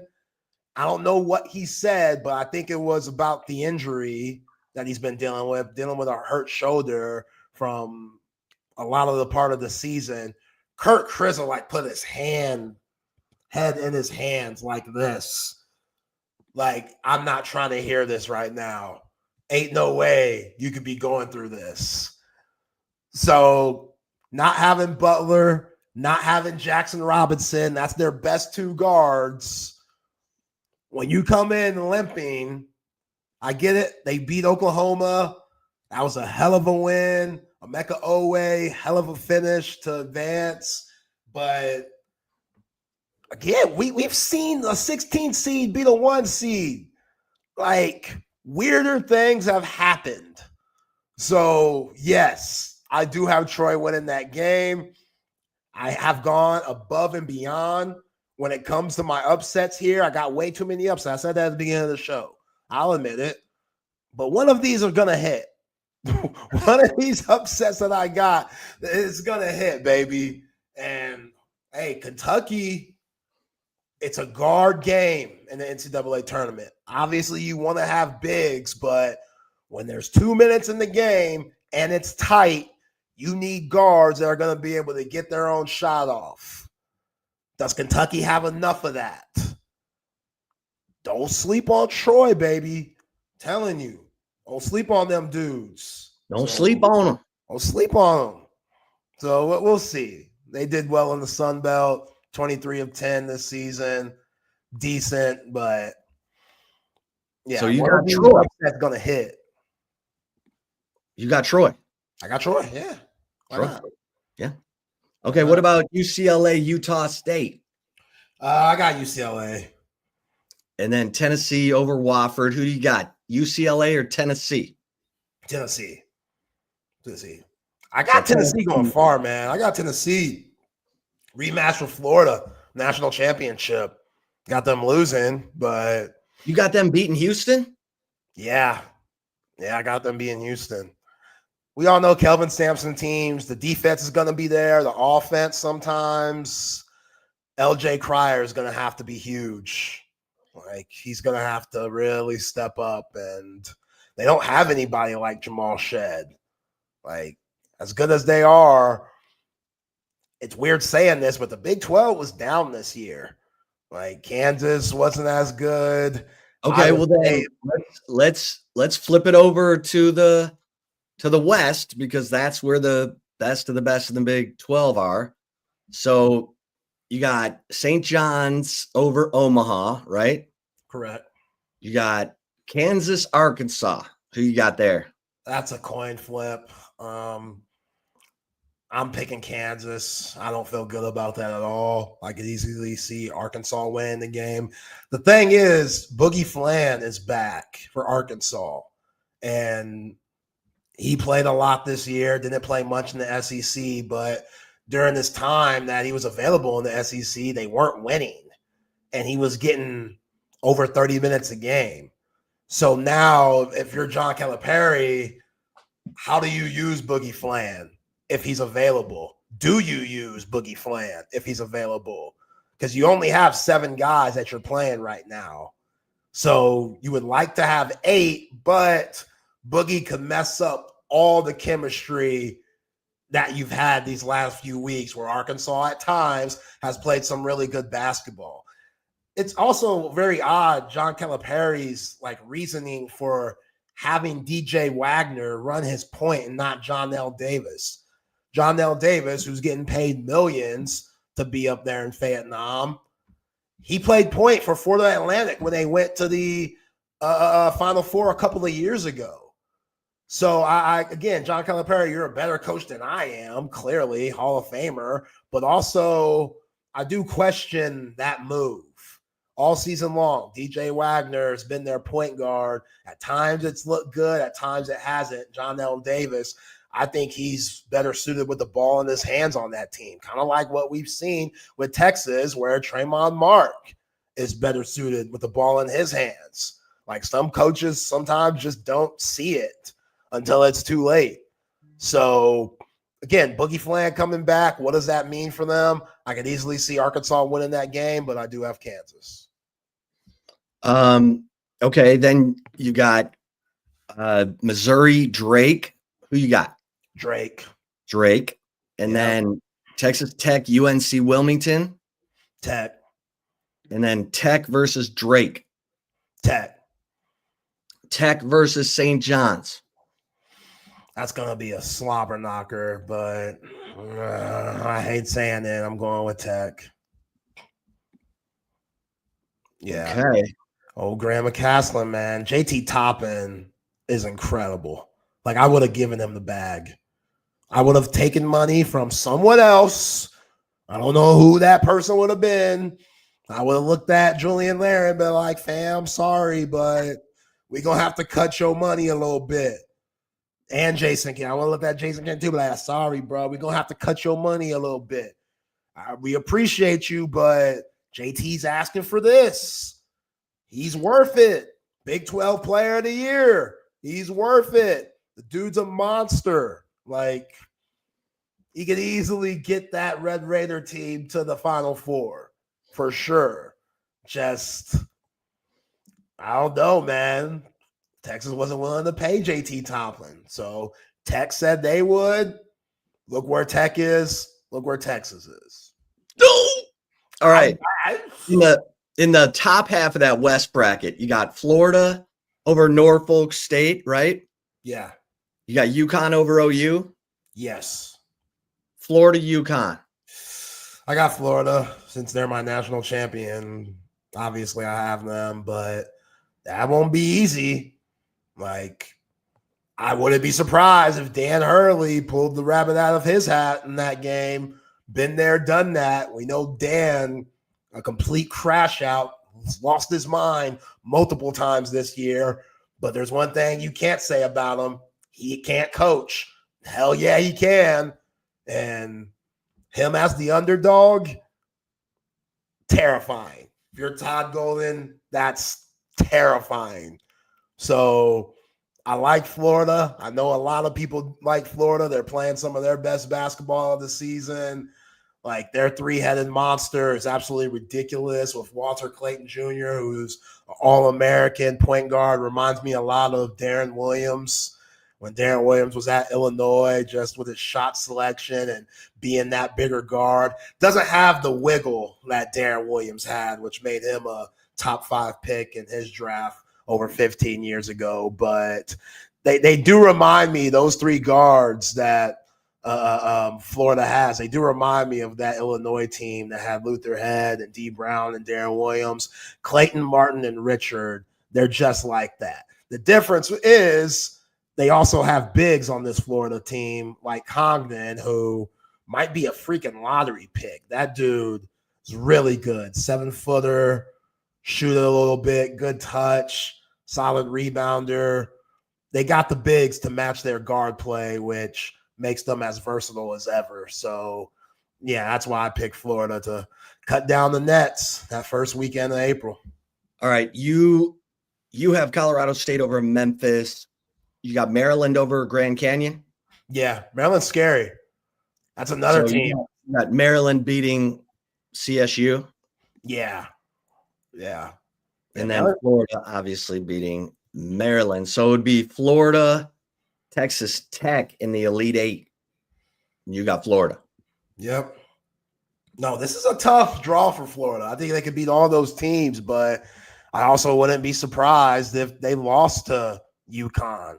I'd be a little surprised they lost to UConn. I wouldn't be surprised if they lost to Maryland or Tech moving on. But, yeah, Maryland, they got that Derek Queen brother. Got a little Zach Randolph in him, even though he's a righty. Old school big, tough.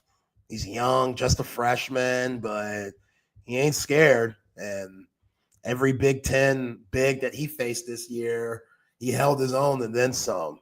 So Maryland, they're trying to get back to the mountaintop like that time that they had with the great late Gary Williams.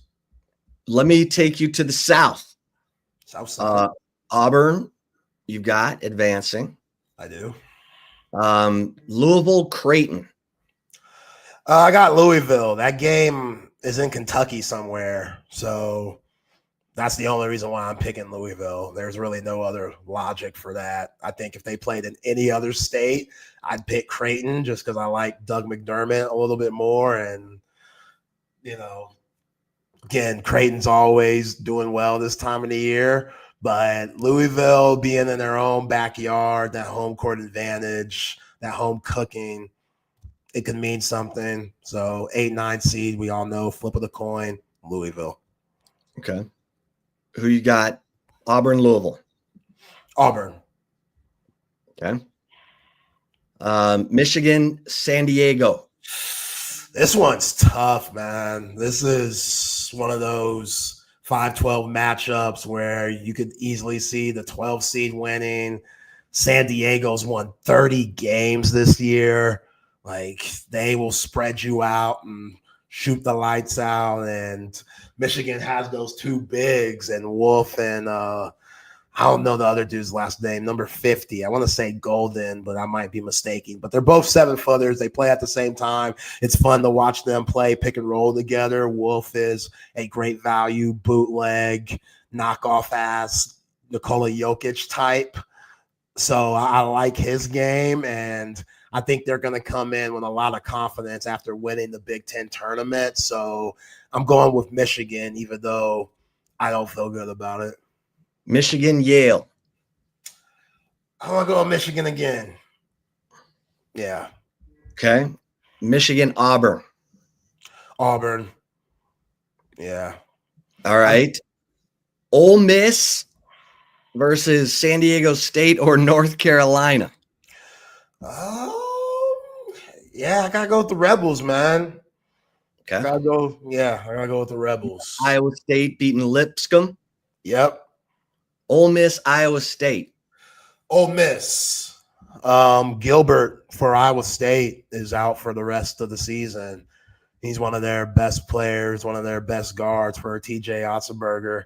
So I think even though Iowa State plays a tough physical game, not having him, I think, could really hurt them. So I'm going to go with Ole Miss. And plus, Chris Beard, TJ Otzenberger, that's a hell of a coaching matchup right there. Yeah. All right. You said you got New Mexico over Marquette. Michigan State over Bryant. Yes. Michigan State, New Mexico. Michigan State. Michigan State, Ole Miss. Michigan State. And then Auburn, Michigan State. I went with Auburn. I don't like this either, but I went with Auburn. Yeah. Okay. All right. I love it. I mean, I just No. All right, we got one more bracket left, and then I'll turn it over to you for the right call. Okay, Duke. You got Duke beating the 16. Yeah. Mississippi State, Baylor. Oh God.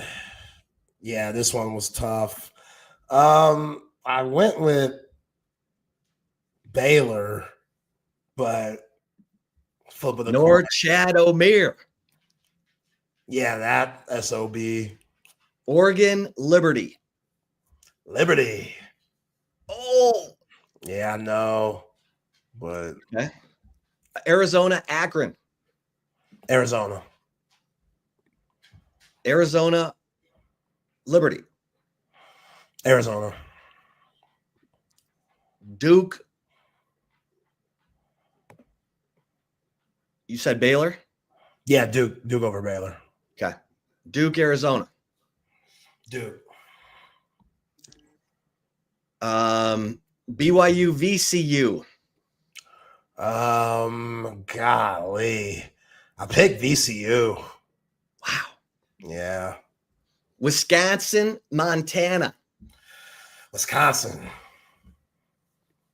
VCU, Wisconsin. Wisconsin. St. Mary's. Oh, you love St. Mary's. St. Mary's. Yeah, You got St. Mary's over Vanderbilt. hell yeah. Let's go. Alabama over Robert Morris. So St. Mary's, Alabama. Bama. I don't like Grant Nelson being injured, though. I don't know how he's going to look. Got hurt in the SEC tournament. That could be problematic. Bama, Wisconsin. Bama. So Duke, Bama.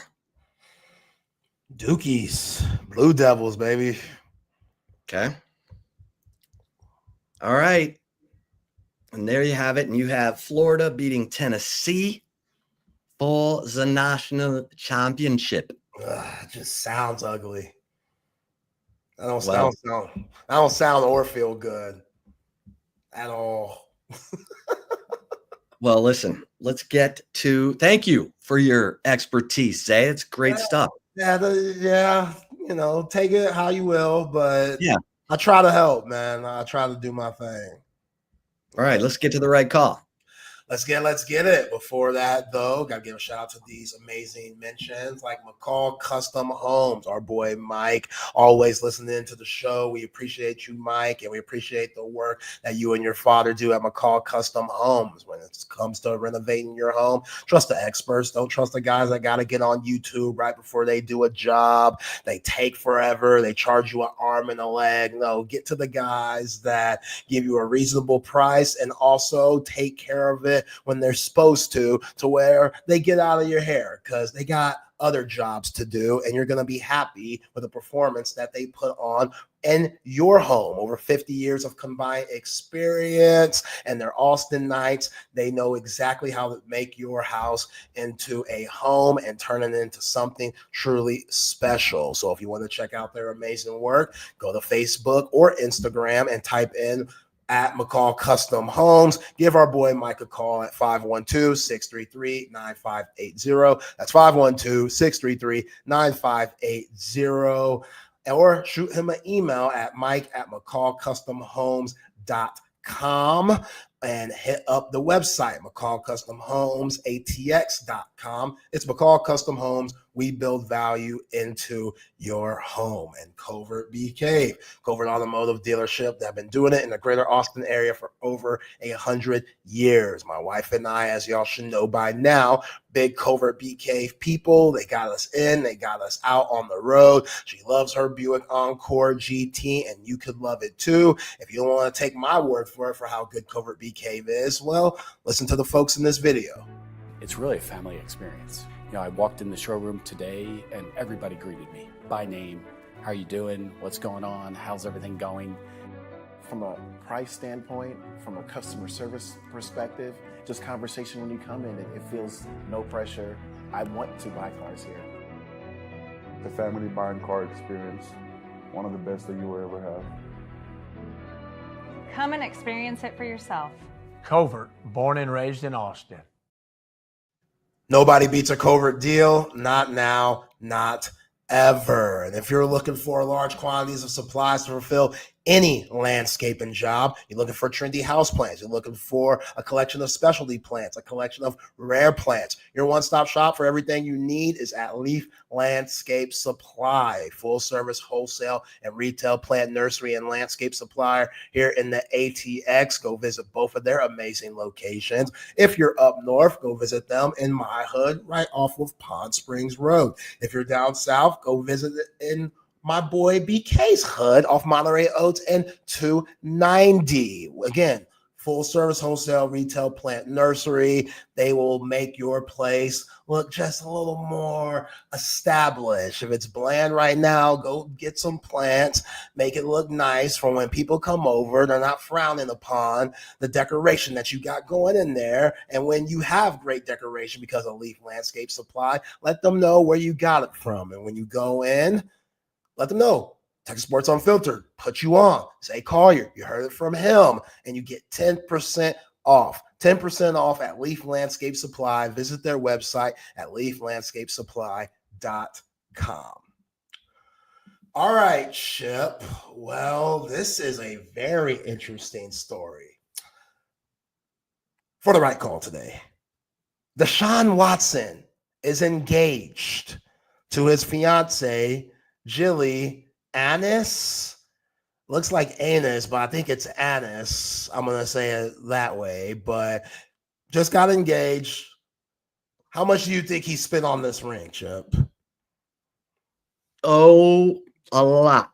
A lot. You're absolutely right there, my friend. $2.5 million on this girl's ring. Cleveland Browns, what are we doing? Must have done something really wrong. Yeah, you think? Yeah. As I pull up a picture of Deshaun Watson and his fiance holding up that rock. Was she with him all through the massage date? I think she was. Okay, there, that explains it. I think she is the example of what ride or die means, because homegirl should have been gone a long time ago. Again, she knows what the Browns are paying Deshaun. She knows what his life is. Now he at home more because he's rehabbing all the time. He's always hurt, so he ain't watching film as much, ain't doing all these football activities that you have to do when healthy. You know what I'm saying? Like, look at that smile. Look at him. Look at this couple. Just happy as I don't know what. You know what I'm saying? Say what you want about Deshaun Watson. Love is love, baby. This is love. But 2.5 mil for That's like that's like the Kobe ring. You had to give Vanessa that monster pink diamond after Colorado. Right. Yeah. But you're right. When you get in trouble, I guess you got to spend that much money to, keep it locked in. But I don't know, man. These athletes, you just never know what's going on behind closed doors. Deshaun Watson won't be available for the 2025 season. We saw the bag that Myles Garrett just got from Cleveland. So Cleveland Browns going to Cleveland Browns, man. I don't really know what else to say to it. I hope he's happy. I hope he's doing good.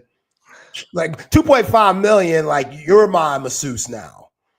Like you need to learn how to give professional massages so I don't get caught up anymore. That's what needs to happen. Like if I'm her, I would recommend that. You know what I'm saying? Like if you're Deshaun Watson, can you get a massage ever again? Like it has to be someone that you really trust. It has to be a dude. Yeah, or even then, you gotta be careful. You just never know. But yeah, man, Deshaun Watson. Apparently, Chip, the jeweler, spent 7 months working on this ring that has over 20 plus carats when it comes to the diamonds. Wow. Yep. Yeah. So Deshaun Watson, best of luck to you, buddy. That is absolutely insane. I'm glad that he's doing okay. But moving on now. So according to according to average rating reviews on Yelp, Google, TripAdvisor, and Facebook, every NBA stadium, MLB ballpark, and NFL stadium / dome has been rated. All of them combined for 90. For 5 stars to 1 star. Do you have a guesstimation of who would be number 1 out of NFL stadiums, NBA stadiums, MLB ballpark? SoFi? No. I don't even see SoFi on the list right now. That's not good, which is where the Chargers and the Rams play in Los Angeles. Yeah, I'm going to have to get back to you on SoFi. Yo, SoFi's 85th out of 90. I don't know why. I don't know what this is based off of. You would think it would have to be based off of how nice it is, nostalgic, the food, concessions, seating arrangements, how easy it is to see the game, like all that I want to say is taken into account. And obviously this is subjective, but this is all the rankings taken from different media outlets. SoFi Stadium is 85th out of 90. So people don't like SoFi for some reason. I don't know. Maybe because it's in Inglewood. Inglewood always up to no good. That's what Ice Cube used to say. Or just LA traffic. Yeah, LA traffic. That's a thing. Number 1, which is interesting, but this goes to the Green Bay. There we go. Bam. Okay. Lambeau Field, number 1. Yeah. Easy to get in and out of. If you've ever been to Green Bay, Wisconsin, that is the whole town. But it's easy to get in and out of the parking. I mean, the parking lot is massive. Like, it's the ultimate tailgate spot. Interesting. Well, okay, what do they say? Enough about me. What I say. No, you had that right. Green Bay, number one. The Pirates, where they play, PNC. Yeah, Park, PNC. number 2. Camden for the Baltimore Orioles, number 3. So a lot of baseball stadiums coming up now. 4, Busch Stadium down there in St. Louis for the Cardinals. Oracle Park which is one of my favorite baseball stadiums. I thought it was so dope watching Barry. Formerly Pac Bell Park. Exactly. Yeah, seeing Barry Bonds knock homers into the water. That's just a beautiful sight to see. Yeah, so that's okay. And then we got some older. Yeah, we got Fenway and Wrigley in the top 10. Yep. Okay.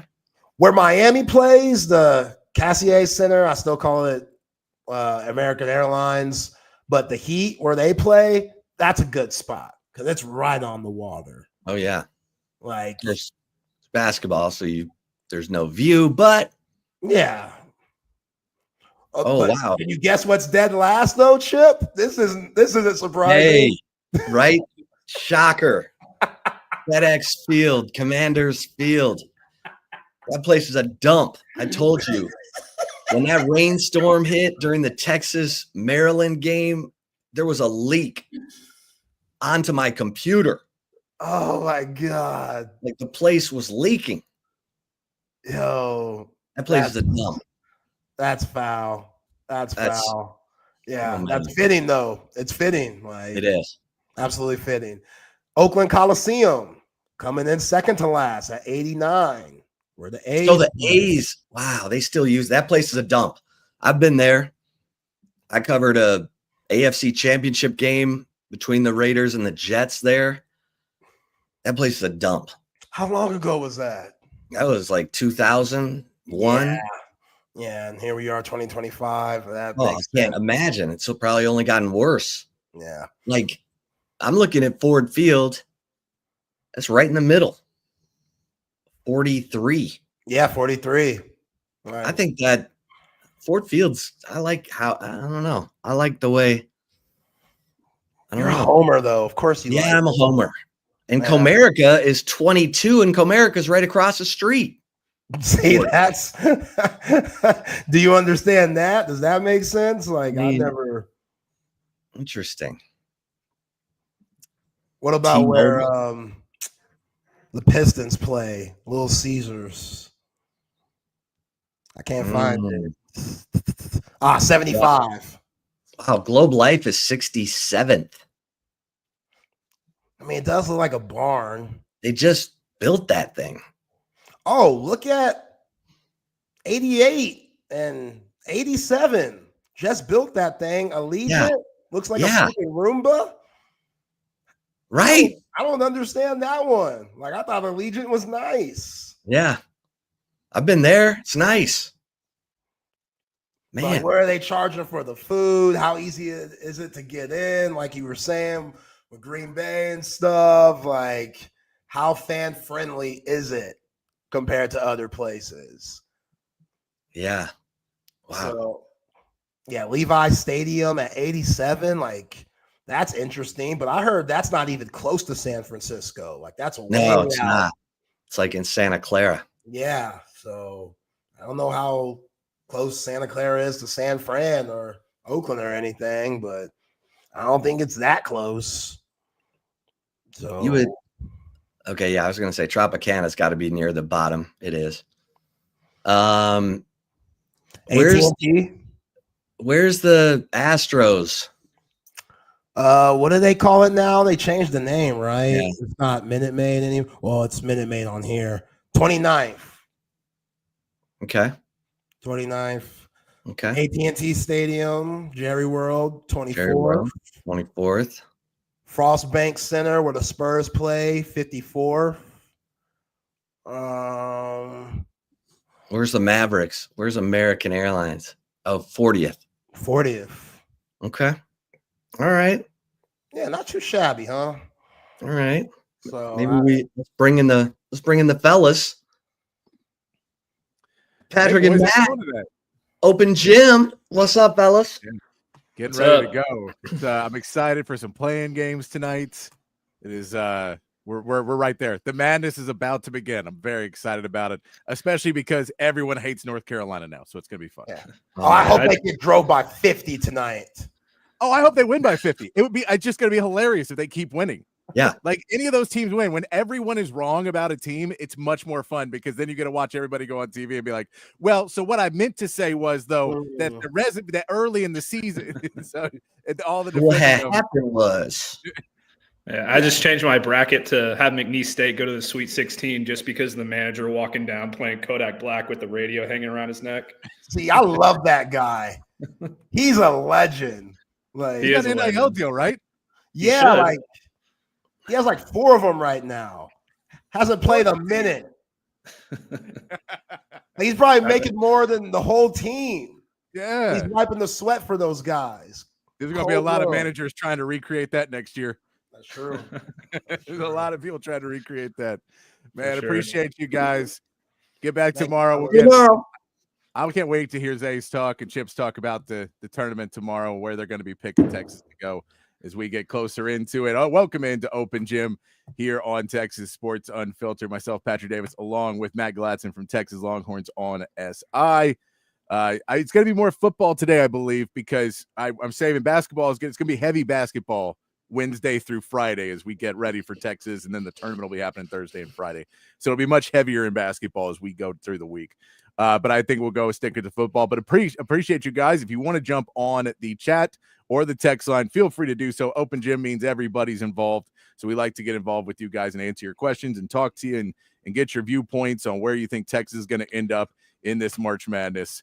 But let's bring in Matt Galatzan and ask you how's your day going? You feeling you all recovered now from your post-surgery checkup? You're ready to be involved in the madness? I'm ready. I am so ready. I'm not always the biggest college basketball guy, but I love the tournament. So I'm in a couple of bracket challenges with some buddies, and I'm hoping to embarrass them. So I'm really looking forward to it. That March Madness is just fun because of the bracket. Like, it can make you care about every game. And because the staggered of it is the best, like 2 days in sports, and it's still good through the weekend. But that Thursday, Friday, I hate how we have to do shows Thursday and Friday because I normally love, like, especially when I was doing morning radio, you get done and then you just go and watch games all day long, and it's the best. I love doing that, but this year we'll be doing it, and then I'm sure I'll have TVs and just be distracted for 2 days. I'm trying to keep up with all the games. I'm gonna hang up my extra TV here on the bar, and I'm going to plug in an Apple TV, and I'm just going to have streaming the whole time we're on. So it'll be great. There you go. And that's the thing. The YouTube TV is going to be good for this because it has the quad box. Oh yeah. I didn't even think about that. The quad box will be good for March Madness. I'm a fan of the quad box.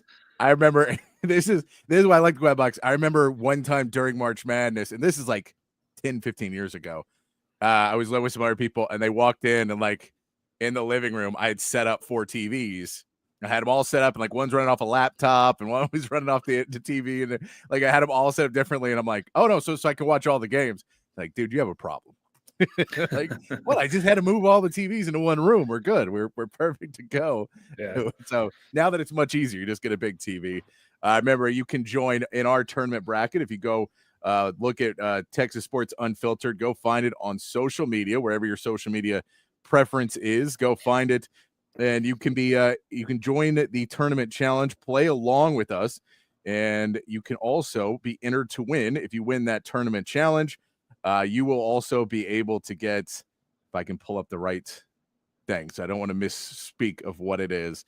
You can win if you enter the TSU bracket madness challenge, you can receive a 65-inch Samsung 4K TV courtesy of our friends at Audio Visual Consultations. So you'll be able to then next year watch the quad box and have a TV big enough to do it. It's very important to have the quad box if you're going, or maybe just hit up our friends at Audio Visual Consultation and get 4 TVs. So they'll set you up however you want to be. As we get into that, feel free to jump in the chat. Feel free to jump in to the text line if you want to join any of these conversations. We love to hang out with you guys. But Matt, let's get into it. And I wanted to start off with what we passed off yesterday, but as we get into spring, because I think once we get into spring, the conversations will be a little bit more, because starting next week, I believe, is when we start to get into not only spring training, and we'll start to get some updates. We also get the Texas Pro Days a week away, and I believe the transfer portal opens up in a week. I think we're getting that first transfer portal for basketball and for football, I believe, opens up here in March. I believe it's like the week after the first round of the tournament. Let me look up real quick to make sure I got that date right, but I'm pretty sure it's right around there, it's the same way as Texas had dealt with it in the college football playoffs of like, we're still playing and there's a transfer portal now. We're supposed to be in it getting more players, but how do we do that while we're trying to keep our own guys, trying to prepare for a game and do all that? That all hinges on whether they beat Xavier, though. So I mean, but I agree. But at the same part, even if you lose the first round, you're still done before this transfer portal window actually opens up. But if you're not, it's really weird. But yeah, Monday, March 24th will begin, and it ends April 22nd. Of course, if you could progress past that, they can still go in the transfer portal afterwards. If if you have a coaching change, anyone has 30 days to get in the portal after that as well.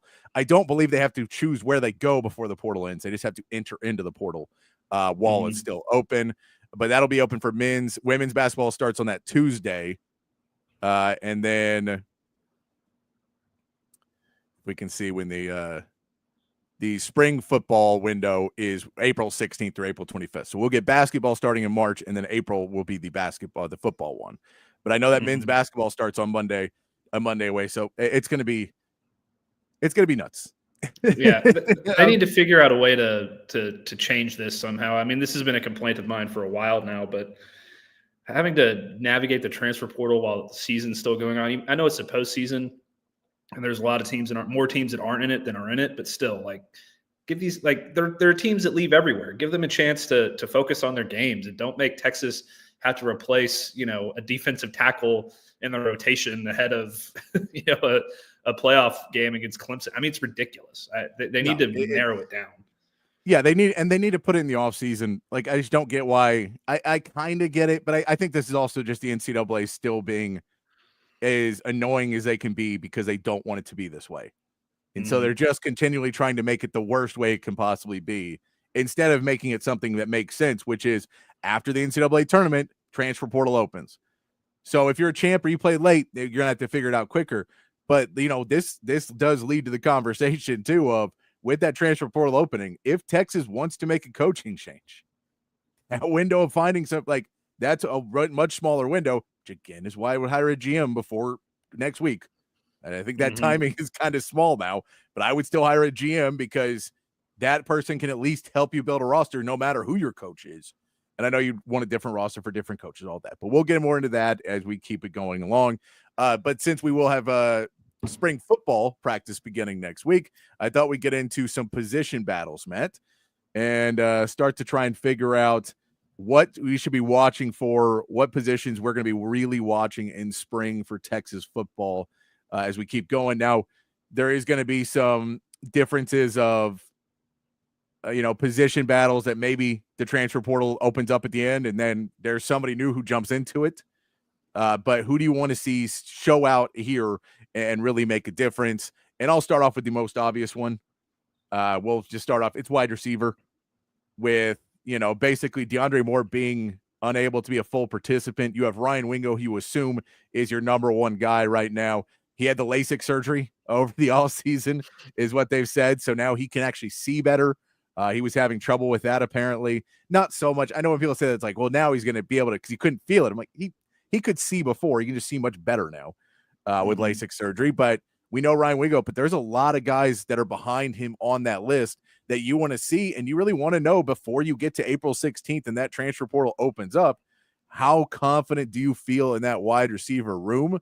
And for Texas, you have the incoming freshmen. Are they picking it up? Are Khalid Lockett and Jamie French picking it up fast enough that you feel those guys can be actual contributors all season long? Or do you need to bring in some more help?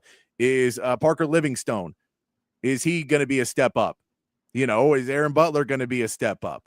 Or any of these guys that that maybe were freshmen last year or redshirt freshmen, maybe one of those guys is ready to take another step up. I think that's a position battle that everyone's going to be looking at. Now, Ryan Niblett's not there. There's just not a lot of guys that you're ready to bring in. So that wide receiver room for me is the obvious, most interesting position battle early. Yeah, that's going to be a really interesting one to watch for sure. I know that they really like Parker Livingstone a lot. He can fly. He's super fast. He's a big body. So that'll be a guy that I really keep my eye on. And you hit it right on the head, Khalil Lockett and Jamie French. I mean, you don't want to have another Jonte Cook situation where these guys are sitting around for 2 years waiting to get some playing time. It's you want them to buy into the system. You want them to buy into the culture and learn the playbook very fast because they're both super talented players. And I'll be interested to see out of that receiver room if Aaron Butler gets involved in some special team stuff because they're losing Silas Bolden, they're losing Matthew Golden, and both those guys were – and Jaden Blue, all those guys were pretty big on special teams. So, maybe Aaron Butler's – I mean, he's a fast guy. He's shifty. Maybe he can get in there on some special teams as well. That'll be interesting to watch. The position group to me – another position group to me on offense that I'm really interested in is tight end. Because losing Gunnar Helm is huge. You really want to see who's going to step up there. Right now, my money's on Spencer Shannon, but it could be, Jordan Washington, one of these incoming freshmen that comes in. So that'll be really big for Arch if they can get one of those guys or preferably two of those guys to step up and give him sort of a safety blanket that he can check down to if the stuff downfield's not open. Because we know that Arch likes to launch it downfield, so that won't be as much of an issue as it was last year for Quinn, who was dealing with that oblique thing. So it'll be good for him to get that guy in the short routes in the middle of the field and stuff like that he can rely on as a safety valve. Yeah, and I mean, I think that's kind of where you'd like to see if Spencer Shannon can be that guy, if he can get into the space and be able to find open space and be a target for Arch Manning in the short field, and maybe Jordan Washington. You don't know if you can open him up a little bit more like JT Sanders was a couple of years ago, and he maybe can be a downfield threat. Both those guys, though, it's really interesting to see because we're going to hear about it a ton is how is their blocking, because if their blocking's not there, they're not going to see the field as much. So those reports of, no, they're really taking to the new blocking schemes and they're really taking to finding that, and they've put on some weight. You want to see Jordan Washington put on a little bit more weight to be able to be a little bit better with his arms and just have the strength to be able to push some guys around a little bit more and create some space for whatever he's doing. But that one for me is huge because it is, last year we went into it and we were watching that all spring and weren't sure who was coming out of it because none of us believed that Gunnar Helm was going to take the leap he did. And then we saw him to be able to do that. So I think this year, once we saw that Gunnar Helm leap, now the eyes are going to be on which guy is going to take that over and go from a guy who wasn't really on the field last year to somebody that could really make a difference in a team. Because again, you're playing 11 guys on the field. Tight ends are going to be out there. Sark likes to use them. So do you have someone that is a plus on the field when they're on there? Or are they just another body that may be blocking for you, but you're not really, they're not giving you a schematic advantage in the passing game. And, we know what Sark's offense is all about is let's create so many different options and create so many different looks for a defense that they have no idea what to do and they have to make choices and we get to pick where we want to go. And when you lose a tight end in that where he's just blocking a little bit more and can't really get open, it doesn't become a threat. That takes away one of those schematic advantages that Texas has had the last few years. We didn't think we were going to have it last year, but Gunnar Helm came out and did it. So I think that's going to be a huge one for Texas. Yeah, absolutely. And then another place you want to look is along the offensive line as well. We're pretty sure that Trevor Gooseby is going to be the left tackle. We're pretty sure, that DJ Campbell is going to be at right guard. Cole Hudson's probably going to be at center, but that right tackle and that left guard spot are still, kind of open for business. And when you lose a guy like Cameron Williams, who, coming into the year, you were questioning whether or not he was going to be ready to start. Now he's going to be a day two pick, probably in the NFL draft. So, maybe Brandon Baker steps up there, left guard. Neto Umeozulu is going to be up there probably, but you need those guys to buy in and step up and prove that they're ready for the starting role. And DJ Campbell, like we talked about before, is going to be the veteran of that offensive line, the glue that's going to kind of hold all these guys together along with Cole Hudson. So You need both those guys to live up to the billing as well, because you can't have a step down at any of these spots off of last year if Arch is going to have a chance of staying healthy all year. No, and I think that, you talk about Cole Hudson's probably a starter at center, but I think there's a world where, depending on what they feel good about, Cole Hudson could move to that left guard, and you could find another guy at center. And especially if they really feel like Arch Manning may play 2 years, you might want to find a center who's going to be there. So you may want to go with a Connor Robertson or somebody like that that's a junior that could stay another year with Arch and build that rapport for 2 years under center, have a little bit better feel between each other. Just a possibility, but it all depends on what you get in those competitions. Is that guy going to be able to step in and play at that level? And you're not going to lose anything with him being there because you want the best 5 on the field. But I think, Cole Hudson right now, he's the best guy to play center. But in camp, if somebody else steps up and you need that left guard role and Nato's not the guy, then all of a sudden you just move Cole over. He can play guard just as well as he can play center. We know he's going to probably be in the lineup somewhere along that line, but maybe you just step him over and you move a different guy into center. I think it's a really interesting piece to look at. I'll still think he starts at center, but we've seen stranger things happen in lineups. So Sure. I'll be watching out that offensive line, seeing it build with so many new players. You want to get really good reports, and I feel like Sark's going to be a little hard on them at points because he really needs those guys to compete. He really needs it to be not just for this season, but for upcoming seasons. He wants everyone to know, as they keep recruiting offensive linemen, everyone's competing for these positions every year. I know they're just coming off a long list of guys that are, they had so much continuity in it. I think he wants to create that atmosphere of nobody's job is safe in that offensive line until you've earned it. Everybody kind of earned it already last year. Now it feels like you want to create that vibe in that place. Moving over on the defense, another battle. We talk about the offensive line, that interior defensive line. Seeing who steps up into that line, who steps up, who's able to create some space. They've got a bunch of transfers that came in. Cole Brevard and Travis Shaw, 2 of the older ones. Hero Canoe, is he going to be able to go into that role and be a starter?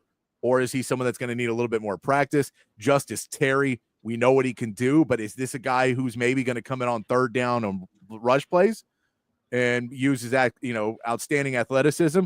Or is he someone who's going to get some more snaps in that? Will he, be able to crack the rotation a little bit more?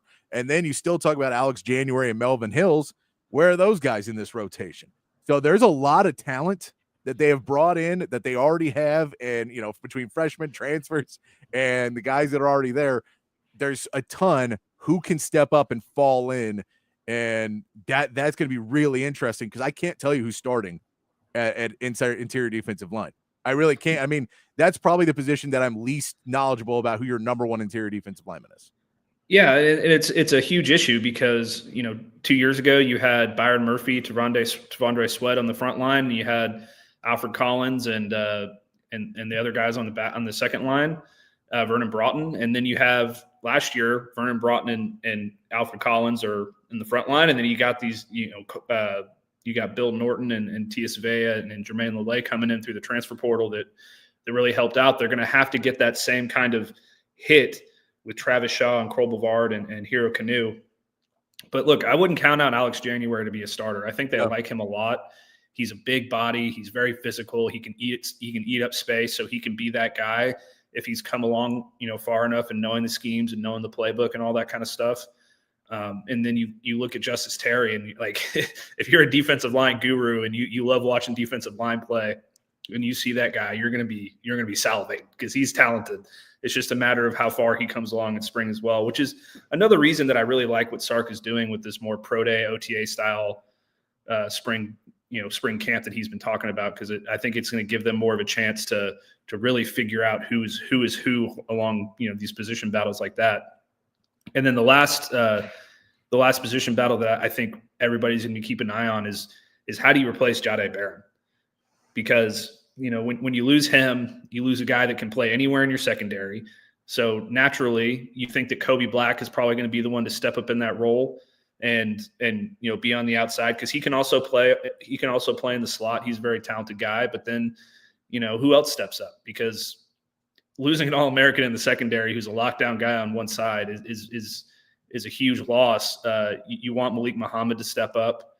but it's going to be interesting. I mean, you also, the safeties are going to help. You're going to have Jelani McDonald, Michael Taft back there kind of, directing traffic and stuff like that, especially Taft. But then, you need Jalen Gilbo to really take a step forward too. He's been good, but you need him to, with his positional versatility as well, you need him to step up and maybe he moves outside and Kobe Black comes inside or however they end up figuring that out. That's going to be really interesting to watch. Yeah, I agree with that 100%. The entire secondary, just because too, the coaching changes in there, losing a Jade Barron, losing an Andrew Makuba, there's got to be a lot of change. But to get Dwayne Keenan, and what does he see?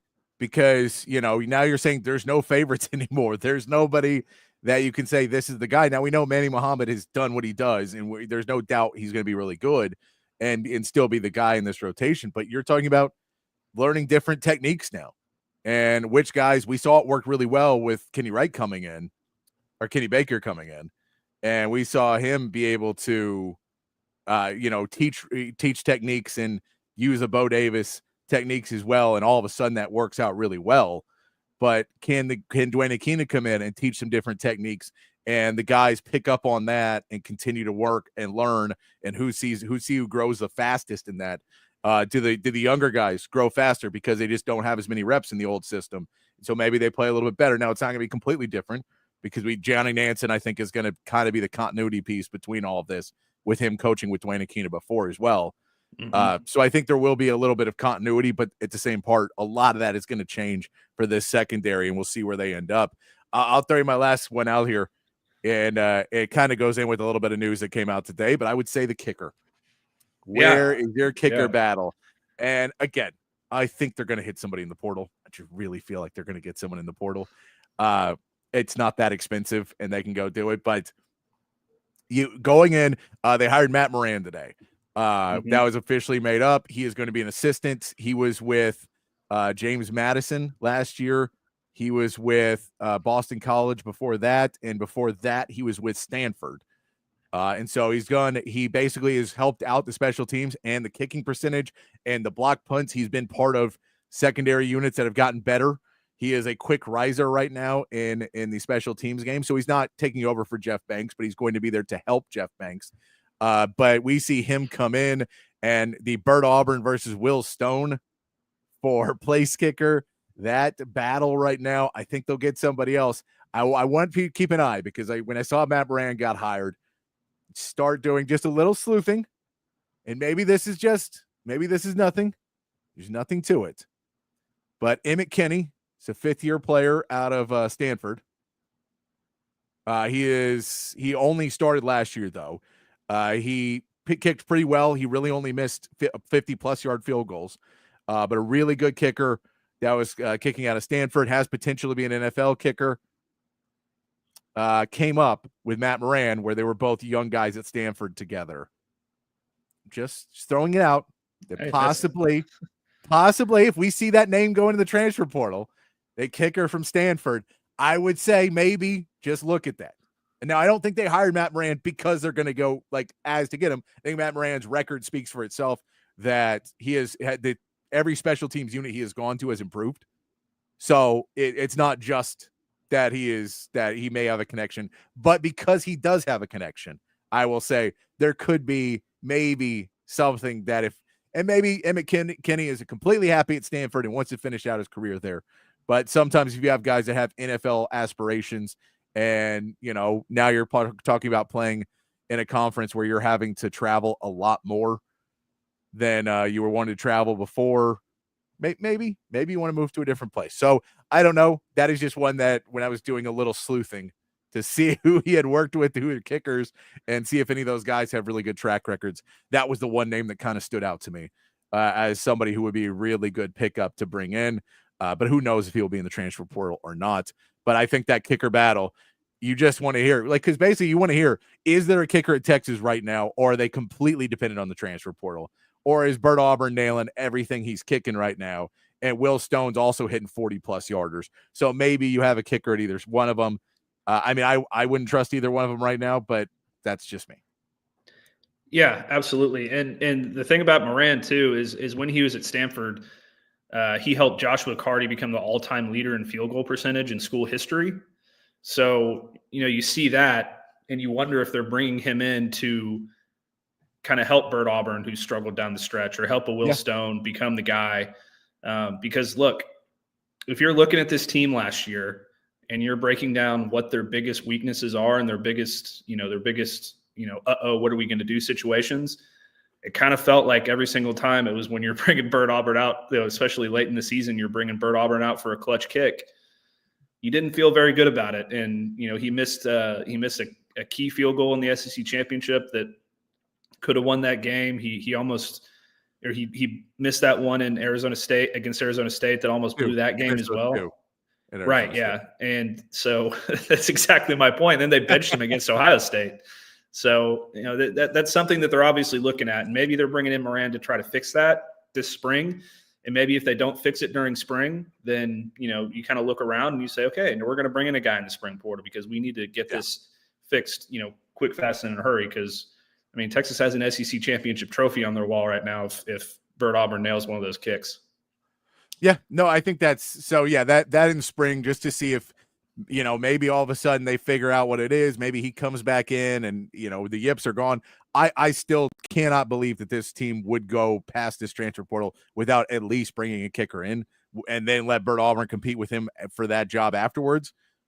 But I cannot imagine that you feel okay because again, if you were playing Ohio State and Bert Auburn misses 2.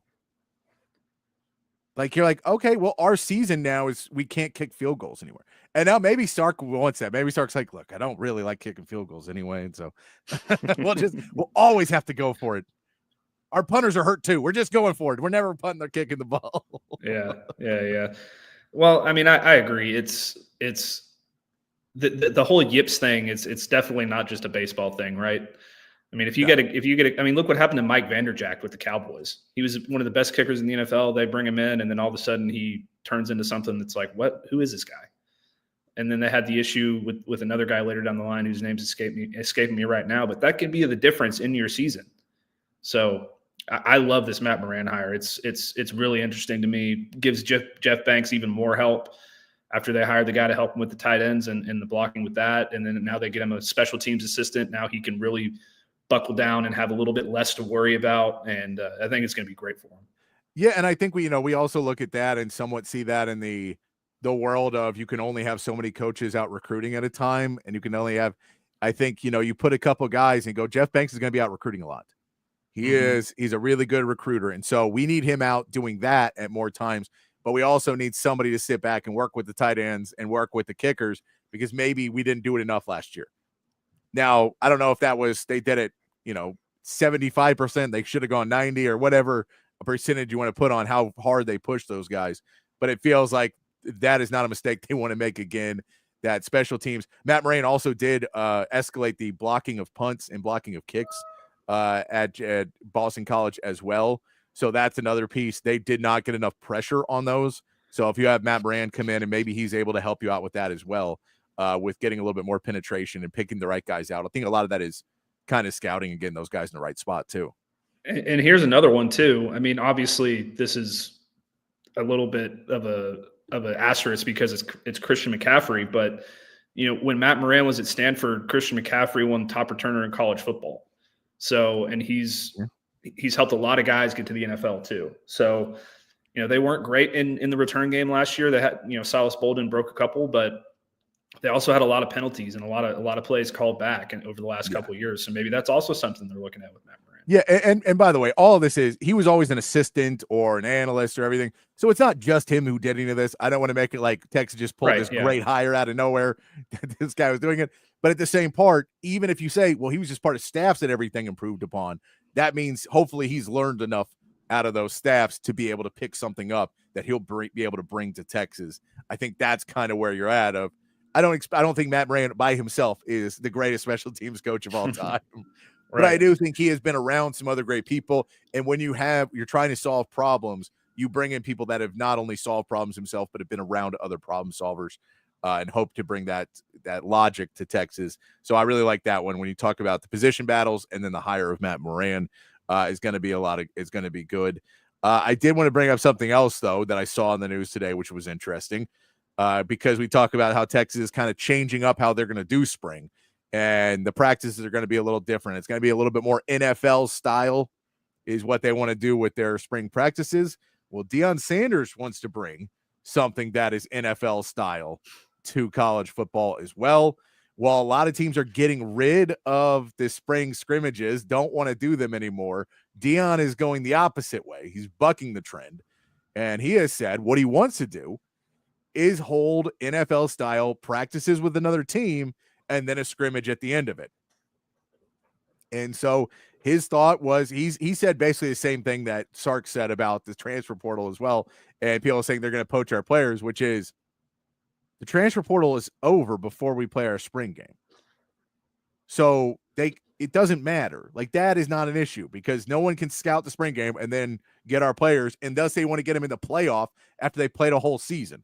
So that scouting part of it is kind of silly for a lot of these teams to say that. You just schedule the spring game after the transfer portal and then problem solved. You don't have to worry about that. But I do think it's interesting that he wants to go this other route because he wants to get his guys more ready. And I think it makes sense for teams that didn't play as many games, that didn't play in their championship game and didn't play in the playoffs and, played a bowl game where a lot of guys missed the game and you were kind of playing younger guys in that anyway. I think that, it makes a little bit more sense. I do want to bring the competitiveness to spring because these guys need to get their butt kicked a little bit more. For Texas, for those guys don't. Now, Nebraska might need to. Man, I don't know what Matt Rule's thinking about that. But for Texas, for Ohio State, for teams that make consistent runs into the playoffs, the Alabamas, the Georgias, those teams, yeah, sure. You don't want to have a spring game where you're practicing against somebody else and there's going to be fights and everything else.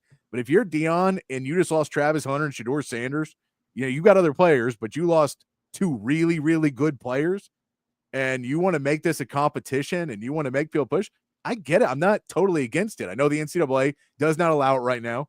Syracuse has said they'll do it if the NCAA approves it. Where are you sitting, Matt, on taking a more NFL model for these guys in college? I like it on the face. Like I think it's great for fostering competition, and I think it's great for some physicality and getting guys ready and all that stuff. The issue in it for me is this isn't the NFL because your teams aren't going to spend a bunch of money to go send their team to let's say Colorado and Nebraska for example agree to do something, which they wouldn't, but I'm just saying, let's say they agree to do something. How do you agree on who travels where? How do you pay for your team to go do this and go do that? It's not the NFL where money is a little bit more or a little bit less of an issue. So that you'd have to do it with another team in state that you're not going to have on your schedule probably. So that means Colorado's playing who in this scenario? Colorado State. They said, Syracuse said they would do it. So Syracuse, now the coach said he would, not the AD. Right, but they're on opposite sides of the country. So are you saying that he said he would go to Boulder. Syracuse said they would go to Boulder for 3 days. Well, if they're going to do that, that's great. It's we know that Jim Harbaugh sent his team to Greece or something. Like some of these coaches will do that. It's because it's a recruiting advantage. And so if you're we're in New York, these kids want to go to Colorado for a week. They're fine with going there because Colorado's a cool place. And so we'll practice for a few days and then we'll have another day or two where they can go enjoy Colorado. We'll go on a hike or we'll go skiing or we'll do whatever else. So I think that there is, you can use it depending on if you have a good enough location of a school that you go, no, your team would want to come here and hang out. And maybe you use that kind of as more of a incentive if you have enough money. But Syracuse said, we will go to Boulder. So they said, now the AD hasn't said it. The coach has said it. Those are two different things. The AD may go, hey buddy, you paying? Yeah. Because I got to get rooms for all this. And now maybe Colorado, if you're doing it in spring, maybe you figure out a way to get, some student housing or whatever for them. If they, if you do it after school lets out, or I don't know how you figure that out, but if you can find a way to get it a little bit cheaper because Colorado hooks you up, I think there's, compromises you can do to make it work between the teams if you really wanted to. And it talks about, in a world where there aren't spring games, the TV rights for these spring games, if you did scrimmages, would go way up.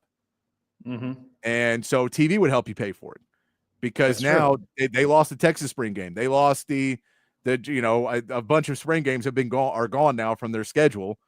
So in March, if you said, no, in April, I'll give you a Colorado versus Syracuse scrimmage with Deion Sanders is going to be there and he'll talk. All right.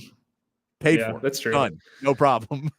So another thing that I really like about this, and this just comes from years of watching Hard Knocks, is one of my favorite things about NFL training camp is the fights, because these guys are so tired of hitting each other that they want to go get it out on somebody else, right? So then you have, Rams wide receiver Bowen, or like what was the DeAndre Hopkins and whoever it was that one Hard Knocks, where they were going after each other. The guy from the Commanders, I can't remember his name off the top of my head, but I mean that would be very interesting to watch, and you could probably make a Hard Knocks just on Colorado if they're going to go down this route, right? Yeah, and that would sell pretty well. Yeah, and I mean now the Hard Knocks is owned by the NFL. So they don't. That was the whole Bill Belichick thing. Was Bill Belichick was going to do it at UNC, and then the NFL realized that Bill Belichick was trying to steal money and steal stuff from the NFL again. And all the owners like, screw Bill. He doesn't get to have this. This is an NFL thing. We don't want to promote our biggest competition, which is college football. We don't want to promote them at all. So we're not doing that. We'll just not have it before we let you go to college and promote our enemy. So I know, but I agree with you. I think you could. Whether you have students do it or whether you sign a deal with ESPN or whether you sign a deal with CBS or Fox or whoever, I think you could do that. Brett Yormark, especially as a Big 12 commissioner, would love to do something like that. We know Brett Yormark is always trying to find a way to do something different. So, I mean, it wouldn't surprise me if the Big 12 tried to do something like this and tried to make a deal so they could make a little bit more money, stay more big in there. And I don't think you play Big 12 teams. I don't think you put them against each other because that's too much. But it's an interesting proposition. I do appreciate it. I think it's an interesting way for, to zig when everybody else is zagging, right? That you say no one else wants to do this because they're too worried about the length of the schedule.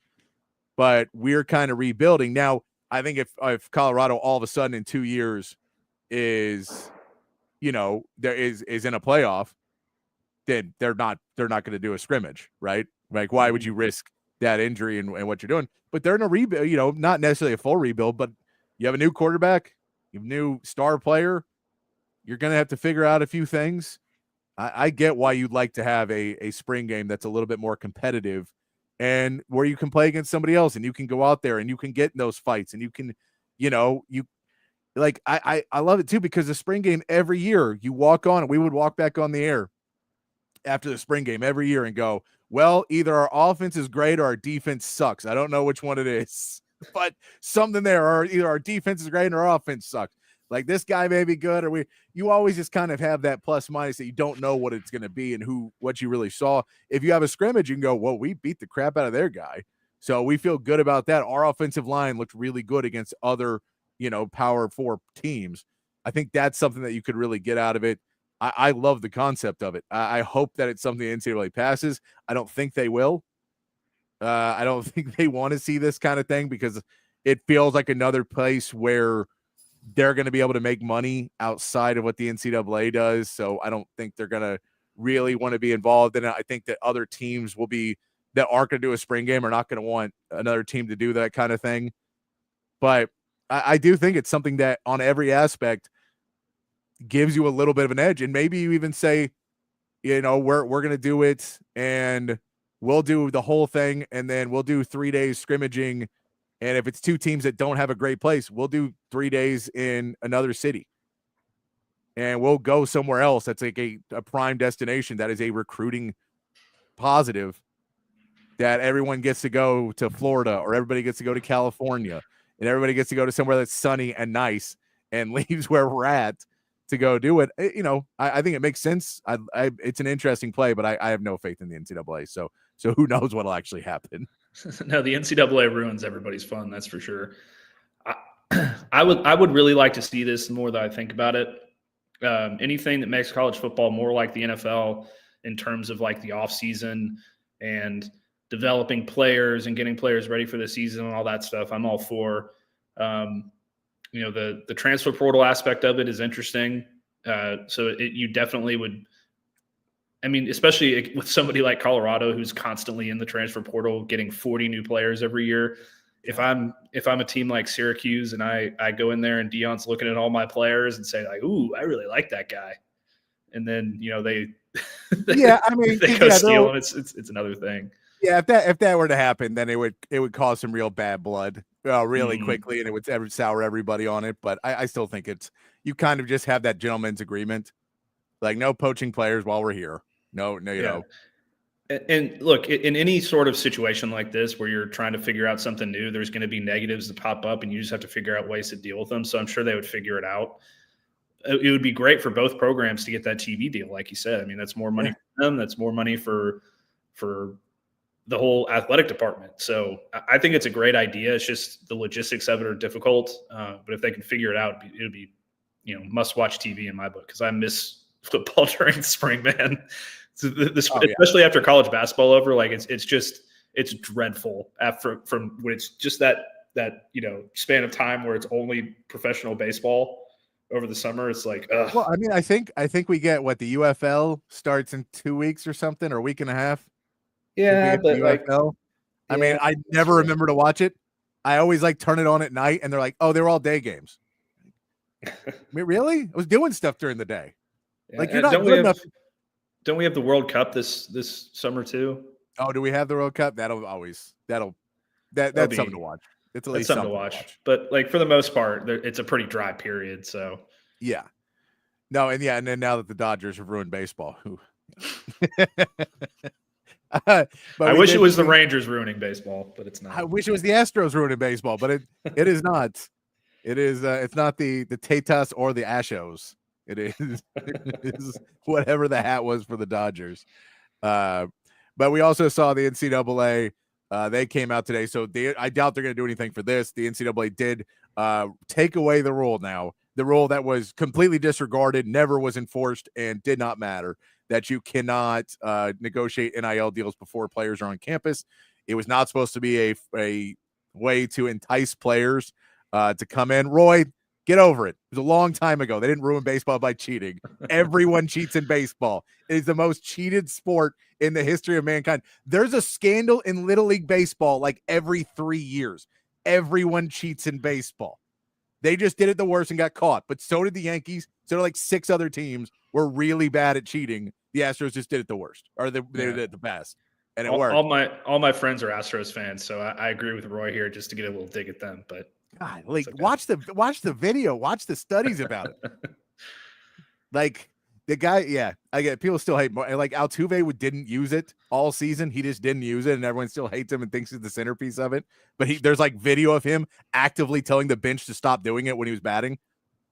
So yeah, it always bothers me because people just make up information about it years later, and then they're like, "Well, he was wearing the buzzer." No, one person tweeted that. That was the entirety of that whole thing. Was one person tweeted that Altuve cheated, and everyone went, "Well, we see it now." Why? Right. Why do you hate on this guy? He's such a good guy. But not having said, NCAA dropped the rule that you could no longer entice players with NIL. Now you can negotiate NIL before you get there. They wiped it off. Basically, they're having legal battles left and right that they can't afford to keep going, so they have to keep settling these deals. And one of them was, guys, this is happening. This is not going to stop. And you saying it's not is only going to make you look worse. So just let people do it because everyone's already doing it. So we will see it a bit more probably brazenly now, where now teams may come out and say it up front. Where now teams will say, we have $6 million for a quarterback, where before they would just have a guy who's rich that was around the program say, I have $6 million for a quarterback. But it feels like it's one of those those rules from the NCAA where they didn't have a choice in it because it was just happening. Again, everyone cheats in sports. It's just kind of standard now. Everyone's trying to find that edge and where you can find it. Texas had the original with the Pancake Factory, which was the way around it, which was every scholarship offensive lineman gets $50,000 a year. So we're not telling you get $50,000. We're just saying that any scholarship offensive lineman gets $50,000 a year. That was their initial way of kind of skirting it, but now it's officially nobody cares anymore. It's done. You can just openly go out and apparently negotiate NIL before players get on campus. Yeah, I mean that's the way it should be probably. I mean that's pretty much what's been happening anyway. This that doesn't necessarily mean the schools are always going to live up to their agreements. I mean, there's rumors out there. I'm not like reporting this, but I've seen rumors out there that like Texas A&M, for example, with that huge recruiting class that they had back in 2022, like a lot of those guys never saw any of that money. So it's a rocky road either way. I wish they would figure out a way to kind of straighten it all out. But look, that's just today's game. You got to have that money for a 5-star quarterback to, flip his commitment from LSU that he's had for forever over to Michigan at the last second right before signing day. You got to have that stuff. And that's just the way it is now. It's unfortunate. I can't say that I like it, but it does give schools that I follow and that I write about and that earn me a lot of money. It gives them an advantage, and I don't hate that either. So it's kind of 50-50 for me. No, it is. And I think it's at least a step towards the right direction, whether that'll happen or not, but it's a step towards contracts. And I know no one wants to see contract. I get that no one wants to see contracts in college sports, but there were already contracts in college sports. They were just scholarships, and they were extremely one-sided contracts that said, when you come in, you waive your rights to everything you have. We get to pick and choose, but you have to keep up your end, and we can let you go at any point. We can drop your scholarship at any point, but as long as you're here, we own your rights to everything, and you get to go to school here. And so just not a contract anyone would sign in 2025, right? But they were contracts. I mean, you still sign those. They're just way different now. But have a contract now that says, if you're going to come to Texas, we will give you this amount of money for if you stay here 2 years. So you sign for a 2-year deal or a 3-year deal, and you can't hit the transfer portal. You can't leave. You can't. So you don't have to really re-recruit them every single year because they're already there, and you get to go into something where you're able to get guys in that aren't trying to do the cash grab and then to walk away and grab cash somewhere else, then walk away and grab cash somewhere else, and then they'll figure out the NFL thing later. But they're really worried about, how much that said $3 million can I get up front? All right, I got $2.5 million. I'm out. Let me go see if another guy will bid for me, and I don't want to renegotiate with that guy because I already got his money. That kind of stuff happens for the side of players against players against schools. And schools will have guys come in, they'll underperform, and they'll tell them, dude, we had $600,000, and then they underperform, and when we got to pay you? Why would I pay you? You underperformed. We don't have a contract. There's nothing in writing. So what are you going to do? We lied. What are you going to do about it? Yeah. And so it happens both ways. Yeah. And I think that's probably the answer for a lot of this these NIL issues with the players constantly leaving for the transfer portal and all that. Is the only way you can do it is make it more NFL-like with contracts and guarantee these players who, look, they're putting their bodies on the line. They deserve the money. But you also don't want to have a situation like at Texas where, you end your college football playoff run, and as soon as it ends, you got people coming after Colin Simmons, you got people coming after Anthony Hill and all that kind of stuff. And these are your best players, and you want to keep them in place so that you can have some continuity and continue to be good. But, the first step, I think, in all of this is, and maybe it's not the first step. I'm not an expert. I'm not, a college football coach or a GM who's been dealing with all this stuff. But the first thing that I think that they have to do is get rid of the ability for other teams to tamper with players, because that to me is the biggest black eye in college football right now. Because, I mean, I get it. Caleb Downs left Alabama because Nick Saban left, and there are other players who leave because their coach leaves, and that's fine. I get that. But when you have a star player leaving just because, Team X offered me $3 million, I'm out of here. I hate that. I think that's terrible. And then they're doing it probably in season. There's no legal, ramification for it right now because there's no way to really track it. There's no way to enforce it. And that's, they got to figure out a way to fix that. They got to get the contract thing, at least some semblance of that in line, so guys aren't leaving year after year after year after year. It's kind of turned into a mess. So hopefully, what they did with the the NIL contracts or the NIL deals is going to be the first step in fixing a lot of these other issues, and they're going to start working towards more of that. But right now, it's just kind of a mess. Yeah, and I mean, and like, because the tampering thing, the thing that always bothered me the most in tampering was, even if it wasn't the coaches, and maybe sometimes it's an assistant or, an assistant to an assistant. We know the whole, what's his name, Connor Stallions, where you got a really, really over the top guy who's like, I'm going to make my name by saving the program. Either that or it's a booster or a donor who has the money that they want to spend. And, you may reach out to some high school coaches, different players, because you're not going to reach out to the player themselves, because that's tampering, but I can reach out to the high school coach and say, hey, well, just to let you know, we're looking for a DB. So let you know, we're looking for a DB. Price range probably about $600,000. DB, $600,000. The problem is, I call 6 different high school coaches and tell them I'm looking for one guy. But I've told 6 kids now to get in the portal because I don't know who's going to get in. Because I can't talk to him beforehand and pitch one. I need this to happen, day 1 or day 2 of the portal. I got to be able to figure this out. Now 6 guys get in the portal. I'm picking up 1. Now 5 guys believe they have an offer for $600,000, and that's why they left the school. They were completely fine being at, but we're probably making $30,000, $40,000. It was a smaller school. So I pick up 1. Now that guy has to go find out. Now he'll get offers, but he may get an offer that's worse. He may get an offer at a place he doesn't really want to go.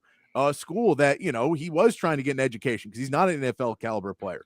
And now he has to go to another place. And yes, you can say, well, loyalty matters, so don't go. But also when you're being told, if any of us were told, leave your job right now and you'll make 10 times the amount you're going to make doing the same thing, most of us would do it. You say, hey, man, and if someone called me today, said, Patrick, they want you to go host a show somewhere else, and we're going to pay you 10 times what BK's paying you, what Texas Sports and Filter, I'm going to call them tomorrow and be like, you get it, right? You understand what's happening, right? I think that's the world. You go, I love them, but I'll be honest with you, but I'm still going to walk away for that money. Now, if I go do that, and I go, we hired somebody else, I would be pretty livid. That would not make me very happy. So I really don't like it when it happens to kids that are, and I'm 40 and I still do something dumb like that. Imagine a 19-year-old kid who, sees these dollar signs that everybody else is getting, but hasn't gotten them. Like they talked to UNLV that none of those guys were making any money. And so you have that where all these guys are getting paid that amount of money. They see those dollar signs, they see an ability to be able to buy a house for their family or to be able to do something and create, some amount of wealth or some amount of money before you leave college and really help yourself out, getting on the right foot, maybe invest in some things, all these things you could do if you got a little bit of money before you left, and then it disappears on you and everything crumbles underneath because someone with a ton of money just lied and didn't care. That I hate. And so I'd love to see that part of it go away as well. And it's just hard because that all goes into the tampering and it all goes into everybody's doing it. So you kind of have to do it because if you don't, you get left behind. And then, you're getting fired because everyone else is cheating and you can scream till you're blue in the face that everyone's cheating, but it doesn't matter because no one's going to rat on anybody. Yeah. And it's the situation that you come across with a money mogul like Dave Portnoy with Barstool, where he's just like, I'm going to go buy Michigan a quarterback. It's like they need to figure out a way to fix that kind of a thing. Like I understand that that what specifically happened with Bryce Underwood is, that's high school, so that's a little bit different. But that doesn't necessarily mean that his plan wasn't, well, if I can't get Bryce Underwood to do it, then I'm not going to go, this probably didn't happen, but I'm going to go to Quinn Ewers and see if he'll stay another year in college and go to Michigan. I mean, we know that there was, there's those reports out there that Quinn was offered a lot of money to stay in college and go somewhere else for another year. Now, what the validity of those reports and all that stuff and what actually happened, I don't know. But that's a scary, future world for college football when you have a guy who's been in a program for 3 years and taken his team to the college football playoff 2 years in a row. And all of a sudden Dave Portnoy decides, just using him as an example, Dave Portnoy decides, I'm going to go steal him away because I saw him beat the crap out of Michigan earlier this year. And I think he's really good. Yeah. So no, and that's two, and that's to say, that's the two sides of it, because that one you can look at and say that just screws up the game of college football. And then on the other side of it, it's like the left guard who just was like, dude, I'm not making any NIL. I'm not making $0 in NIL. And now I've been told someone needs an offensive lineman and I'm going to make $50,000. It's a lot of money. And, I'm not an NFL player. If I can go make 50, of course I'm going to go do that. But then that's not there. And now you've left your friends, you left your school, you left everything behind because you were told there was 50 grand and it's not there. And now you go to another school and you still don't have any money, but you just kind of screwed your life up a little bit because someone lied to you. That kind of stuff I hate. And so I think there's ways you can get around it. I think there's ways you just have to embrace it. And again, it all really starts with disbanding the NCAA, at least for college football and college basketball and the money-making sports. Get rid of the NCAA. Let them still take over for sports that don't really make money. And the sports that are about collegiate athletics, those ones, fine. I'm all about it, for track and field and swimming and diving and things like that do need a governing body, but there's less people interested because they don't make as much money. Fine. Have NCAA for those and get rid of all the money grubbing people in there that have stolen money from kids getting CTE for too long. And then keep pretending that you only get CTE in the NFL, which still the weirdest argument ever. Only NFL players have CTE for some reason. So I'm all, that's where the start of it. But it's an interesting ruling because now it does mean we don't have to pretend like guys are not being offered NIL anymore before they get, even though it's blatantly obvious that they always have been. So that's, it is not that complicated. Why don't we take a quick word from our sponsors? We'll come back. We'll get into a little bit more talk about the NFL. There's a couple mock drafts that came out by some bigger names. Daniel Jeremiah and Mel Kiper put out their mock drafts. So we'll get into that a little bit. Maybe talk a little free agency as we keep rolling along here on Open Gym on Texas Sports Unfiltered. Myself, Patrick Davis, along with Matt Galatzan from Texas Longhorns on SI. Hi, I'm Hayden Covert. Welcome to Covert Buick GMC of Bee Cave, your home in the Hill Country for new and pre-owned Buick and GMC vehicles. With beautiful inventory arriving daily, including the GMC Yukon, Sierra 1500, and Buick Enclave, you'll be certain to find the perfect vehicle at an incredible deal. Our service department is also open for all your vehicle maintenance needs. Visit us today for a test drive. Covert, born and raised in Austin. We are professional grade. Altstadt Beer, the best beer that you can find all throughout the great state of Texas. Y'all know I've been a fan of Altstadt for years now, and if you try it, I think you will be too. If you've already tried it, you know exactly what I am talking about. Altstadt is brewed locally in Fredericksburg, but available all over the state of Texas. So if you're tuned in Austin, San Antonio, Dallas, Houston, it does not matter. You can find Altstadt at a local grocery store or liquor store. They've got a bunch of different brews, something for every beer drinker out there. The lager, the Kolsch, those are their two flagship beers, both award winners. They are fantastic. The Altstadt Light sacrifices on calories but does not sacrifice on the taste. They've got great pills, tons of great seasonals as well. I'm telling you, one sip and you won't go back to the other beers you've been drinking in the past. It is the official beer of BK. It should be the official beer of you as well. It's Altstadt Beer. No impurities, no regrets. Hi, this is Tom McKay with Audiovisual Consultations. Today's home electronics can be a bit daunting. My company has spent the last 36 years making sure they are not. For those of you who have not experienced our services yet, we'd like to invite you to give us a try for all your home electronics needs. We carry all the major brands of televisions and stereo equipment at prices you can't find in stores. And we come to you. There's no need to leave your home to find great pricing and incomparable service. No traffic and experienced sales geeks or pushy showroom tactics. We believe in having some fun and dreaming big. Do you have a dream for your home entertainment? Let us know. We can make it come true. And we are always there to help after the job is done. We cultivate clients for a lifetime by treating everyone like their family. No, not those family members. I'm talking about the ones you actually like. So relax, hug your kids, make love to your wife, and smile. Then, when you have a moment, give us a call at 255-8678. That's 512-255-8678. Or online at avconsultations.com. Back here on Open Gym on Texas Sports Unfiltered. Myself and my man Matt Galatzan from Texas Longhorns on SI. If you want to join the conversation, jump in the chat, jump in the text line as well, 512-222-9328. Unless you want to talk to me about the Astros ruining baseball, then no, don't want to hear it. Don't want to hear it. So long ago now, too. So long ago. Yeah. The Astros, you had to watch Kyle Tucker playing on the Cubs now. Ugh, so gross. But we'll keep it rolling right along here on Open Gym. Want to get into some of the mock drafts. Actually had some of the bigger names in mock drafting come out. One who's pretty accurate, Daniel Jeremiah, and one who is not, in Mel Kiper. But you can kind of see the similarities between the two and where they're each standing. But let's go into the Daniel Jeremiah first, as Daniel Jeremiah has been a pretty good mock drafter. He does a lot with the NFL.com and the NFL Network. He put out his 3.0 draft today. So I do believe this is a no trade draft as well. So when you start to see through this does mean we don't know. It always starts with we don't know that if Tennessee is going to keep that pick or not, but he still has Cam Ward as that number 1 overall pick, which is not surprising. He has basically been that guy since the beginning.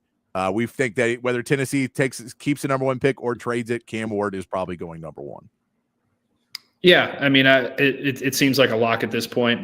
When everybody is making the same pick for number 1, it seems like they're all kind of hearing the same stuff. So I still expect to see a trade. And in most of these mock drafts where they have Tennessee picking them, they mention in their little blurb that they don't know if Tennessee is going to keep that pick or not. I don't expect them to. They need a lot of help, so I would expect to see them trade back. But they need a quarterback. So if they decide that's who they want, that's who they're going to take. And he's definitely the number 1 quarterback in this class. At number 2 here, we see Abdul Carter, who everybody takes as the best edge in this draft. He is a generational talented edge, but edges go fat early, but edges don't necessarily always go before quarterback. So number 2 takes Abdul Carter there. We can see Travis Hunter fall into that position as well. That's kind of that number 2 if Cleveland doesn't go quarterback or they don't trade the pick and let somebody else trade up ahead of the Giants, or the Giants trade up for it to not let anybody else get ahead of them. Abdul Carter there, and then the Giants take Shedeur Sanders at 3. This is also pretty well thought that the Giants are going to take a quarterback here. They didn't get anybody in free agency. It feels like backs up against the wall at this point. You got to take somebody. So if you don't trade up to get that number 1, you're getting Shedeur at number 3 if he's still there. And hell, if you don't get Shedeur at number 3, you may take Jackson Dart at number 3 because you just need a quarterback. Yeah, and I just the more I see Shedeur to the Giants, I kind of think, man, I wonder what would happen if they drafted Shedeur and then they had a terrible season and they fired their head coach. Who do you think they would go after? I mean, we all know, well, especially because it depends on what Colorado's season is. Yeah. I know that he was talking that there were talks about a contract extension for Deion Sanders, but that has not happened yet. So I don't know. You could see it. You could see Coach Deion in the NFL. I don't know. That still sits at like that world of how long or you have to kind of be around your kid in today's sports world. We see it with Bronny, but Bronny's not the same talent that Shedeur is. He's just, it's not. So I don't know. That sounds crazy to me that he would still do that. But it's Deion, so who the hell knows? Yeah, we don't have to be nice about it. Bronny's a G League player. But yeah, I mean, I feel like Deion is eventually destined to be an NFL coach. It just seems like that's probably what he wants in the future. I know that he hasn't come right out and said that, but I don't think he would have even entertained the Jerry Jones idea with the Cowboys if he wasn't at least a little bit interested in it. And look, some of these guys want to stay with their kids. I don't necessarily think it's a good idea. I think you should let Shedeur go out and kind of forge his own path, but it's certainly interesting to think about because they're probably going to need a new head coach after next season. I still like Brian Daboll. Just they haven't had a team, and so they're in a relatively tough conference, and he doesn't have a team. But you're right. If they don't win next year, how do you keep him? How do you justify keeping Brian Daboll? Number 4 then takes Travis Hunter at the Patriots. That again is a guy, Travis Hunter. He can help you on both sides of the ball. Patriots need enough help. He can help you at both. Now, I would tell you if he goes to the Patriots with Mike Vrabel as coach, I'm guessing he's going to play more DB than wide receiver, and they'd use him at wide some, but a lot of DB would be my guess. Where Cleveland, I think, would just try and use him all the time and like try and break his body down and have him out by 3 weeks into the season and hating football. But that's kind of Cleveland football for you. I think that Mike Vrabel would just go like, no, I'm going to make you a really, really good DB, and then we'll use you in situationally on the offense. But we want you to figure out how well you play at DB. But I think it's a great would be an awesome pickup for them in the Patriots to pair with Drake May, to pair with that Mike Vrabel hiring.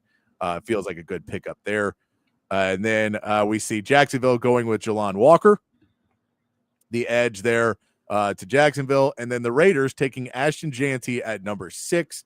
This is a lot of people believe that the Raiders, now that they have Geno Smith, are open to the running back. Do you think they'd get running back at number 6? Is that a little early to take a running back, or is Ashton Jeanty that dude and it's worth it? I mean, I've never been necessarily in the camp that taking a running back in the top 10 is a bad idea, because I don't care what people say. I've seen it with the Cowboys over the last few years. If you don't have a star running back, your running game's just not going to be that good. And we saw what it did for the Eagles this year. So if you can get that guy who can, allow Geno Smith, who's, I mean, let's be honest, he's not the most, game-breaking star level quarterback. If you can get a guy to take the pressure off of him and consistently run the football, that's going to help your offense a lot. I like Jeanty. I think that he's going to be a tremendous NFL player. I don't know that he's necessarily going to be the next Saquon Barkley, but who is? I thought, if there's one player in the league who has that ability to do that, it's probably Bijan Robinson, if he can get the right pieces around him. But I'm fine with that pick. I do have some PTSD about Zeke. I'm not going to lie about that. Those first couple of years in Dallas where he was fresh and ready to go and arguably the best running back in football, he was terrifying. So maybe that's what the Raiders are looking for here, and it wouldn't surprise me. Yeah, the Ashton Jeanty one for me is always just comes down to can he withstand doing what he did at Boise State against NFL talent? And when guys are really going for you, where, he did well against it in that Oregon game.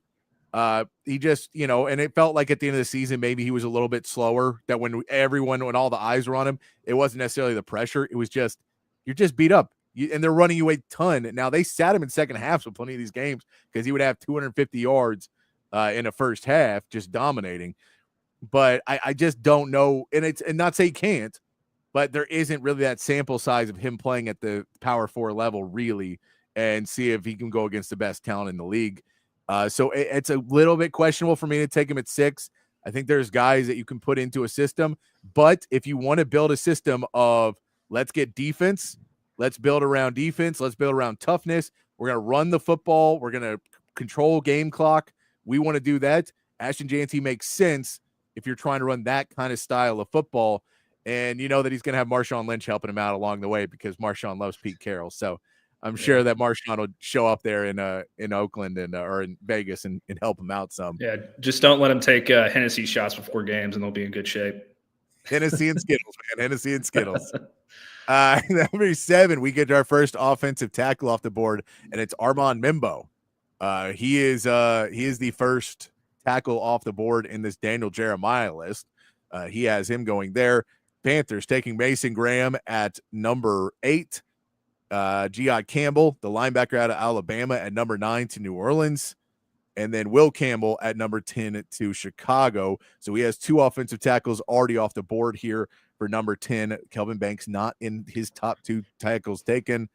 I don't know why we keep saying this, but I read some other reviews of it today, and it's always so weird. There's like, he isn't technically not very good, and his motor may not be. I'm like, what are you watching that this really feels like he's not that guy? Like, I've watched him play enough, and now I haven't sat down and just watched Kelvin Banks film over and over again always.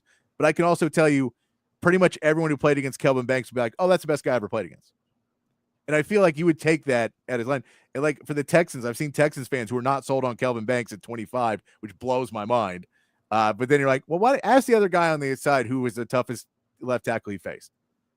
That guy you put at number 2 or number 3 and Will Anderson, he'll tell you it was Kelvin Banks. So I don't know, but he's got him slipping here. Yeah, I've watched every snap that Kelvin Banks has played in his entire football career, and I've watched most of them multiple times.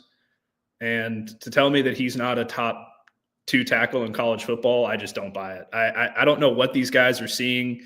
I have a conspiracy theory, but I think that and you've mentioned it already. It's that there's probably some team out there that really, really, really loves Kelvin Banks, and they're feeding information to these guys. Like, can you please just have him sliding down draft boards a little bit so people think that there's something wrong with him, so we have a better chance of drafting him? Because that's the only thing I can think of. No, it is. And that's the stuff I read. Is it's scouts who are always, for me, it's like the analytics or something like that, where you sit down and you look at it and you go, if I'm trying to find something wrong with his game, I can find it. But does that really affect how he plays? You go, no, but I found things wrong with this game. You go, well, you can find them on anybody. It's just easier to find them on other people. And so now that you've really broken it down, it feels worse. Yeah, and I feel like a lot of these NFL scouts, and we've talked about this a little bit, how they only watch a certain, group of games. They don't watch every single game he plays.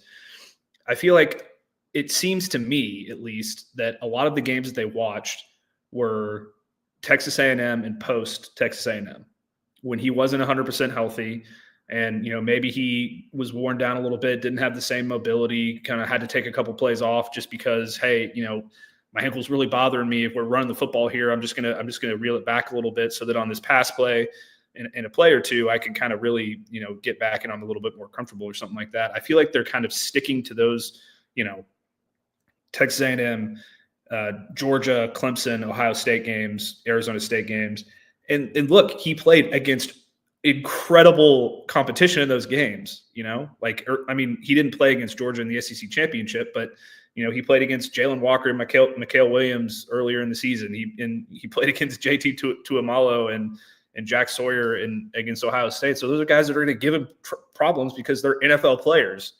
He's not going to go out there and dominate those guys the same way that he dominates, left tackle B from Vanderbilt. So I don't like how they kind of minimize the sample size of what they're seeing.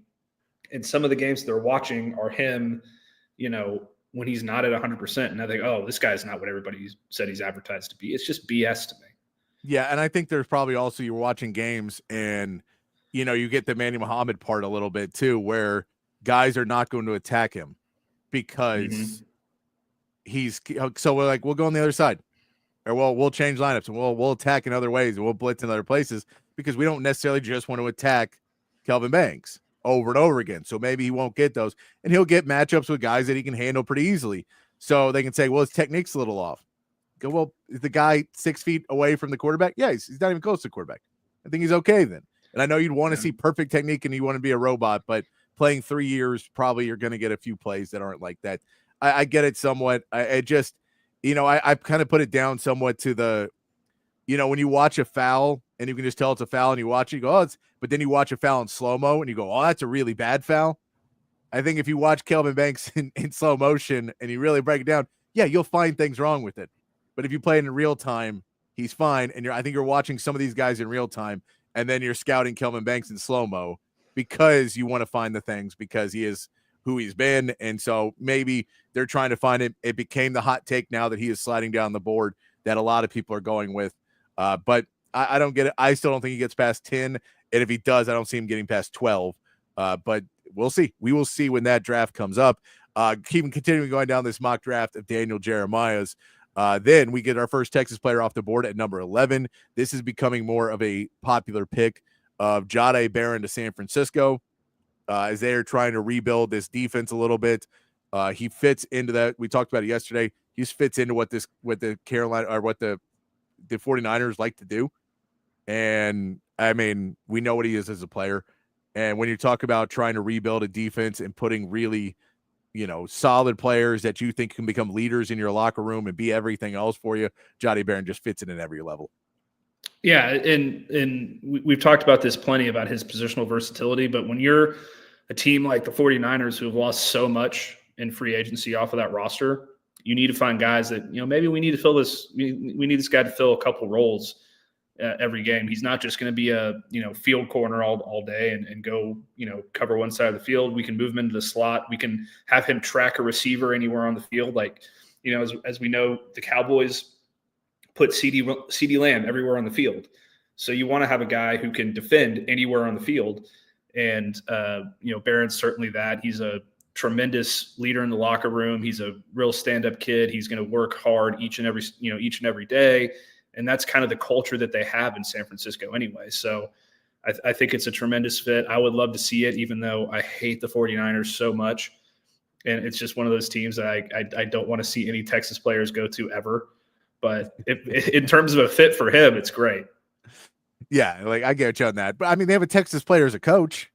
I mean, it makes sense. I know, and I hate that I have to cheer against Kyle Shanahan every Sunday, but it's just what it is. Then at number 12, second Texas player off the board, he's got Matthew Golden going to the Dallas Cowboys at number 12. Haven't seen this one done a lot. We know Dallas could be looking for a wide receiver at this position. It feels like they've taken care of a few of their other needs. They still need a running back, but Janty's not here. So if you say Janty's not here, it depends where your grade of Amari and Hampton is. You could take him at this spot if you still really say we got to go running back first round. But if you say we're not going to take a lineman, we feel better about our offensive line, we're not going to go lineman early, then Matthew Golden is an interesting pick because he can not only, we saw, has the speed to go deep and can be a guy to open up the field a little bit more for CeeDee Lamb and pull a safety. You can use him in that role, but you can also use him in different roles on that offense, finding him all over. He can be a big third down guy for you along with CeeDee Lamb. It just feels like those two guys together could make something work that's really special. And if you drafted Matthew Golden, it really is going to make that defense have to pick and choose what poison they want.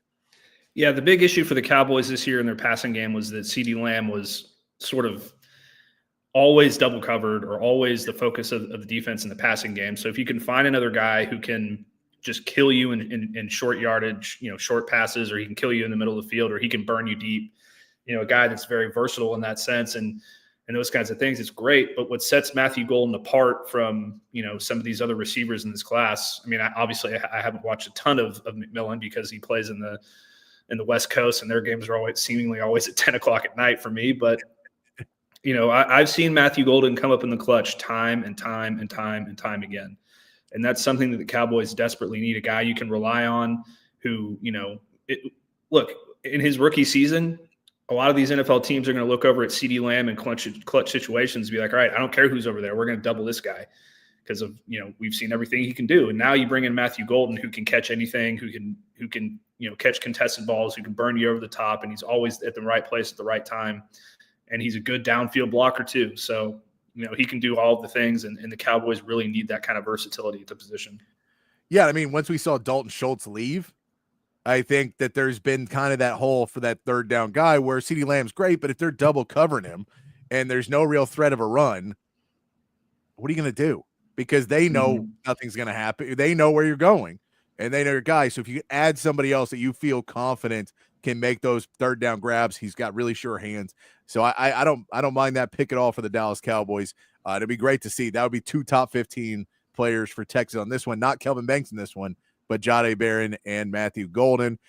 As we go down, he actually gets picked before Will Johnson. Jahdae Barron does. Will Johnson goes to the Atlanta Falcons, which in most of these mocks, you will see Will Johnson be the first DB taken, and then Jahdae Barron second. In this one, he has Jahdae Barron ranked over.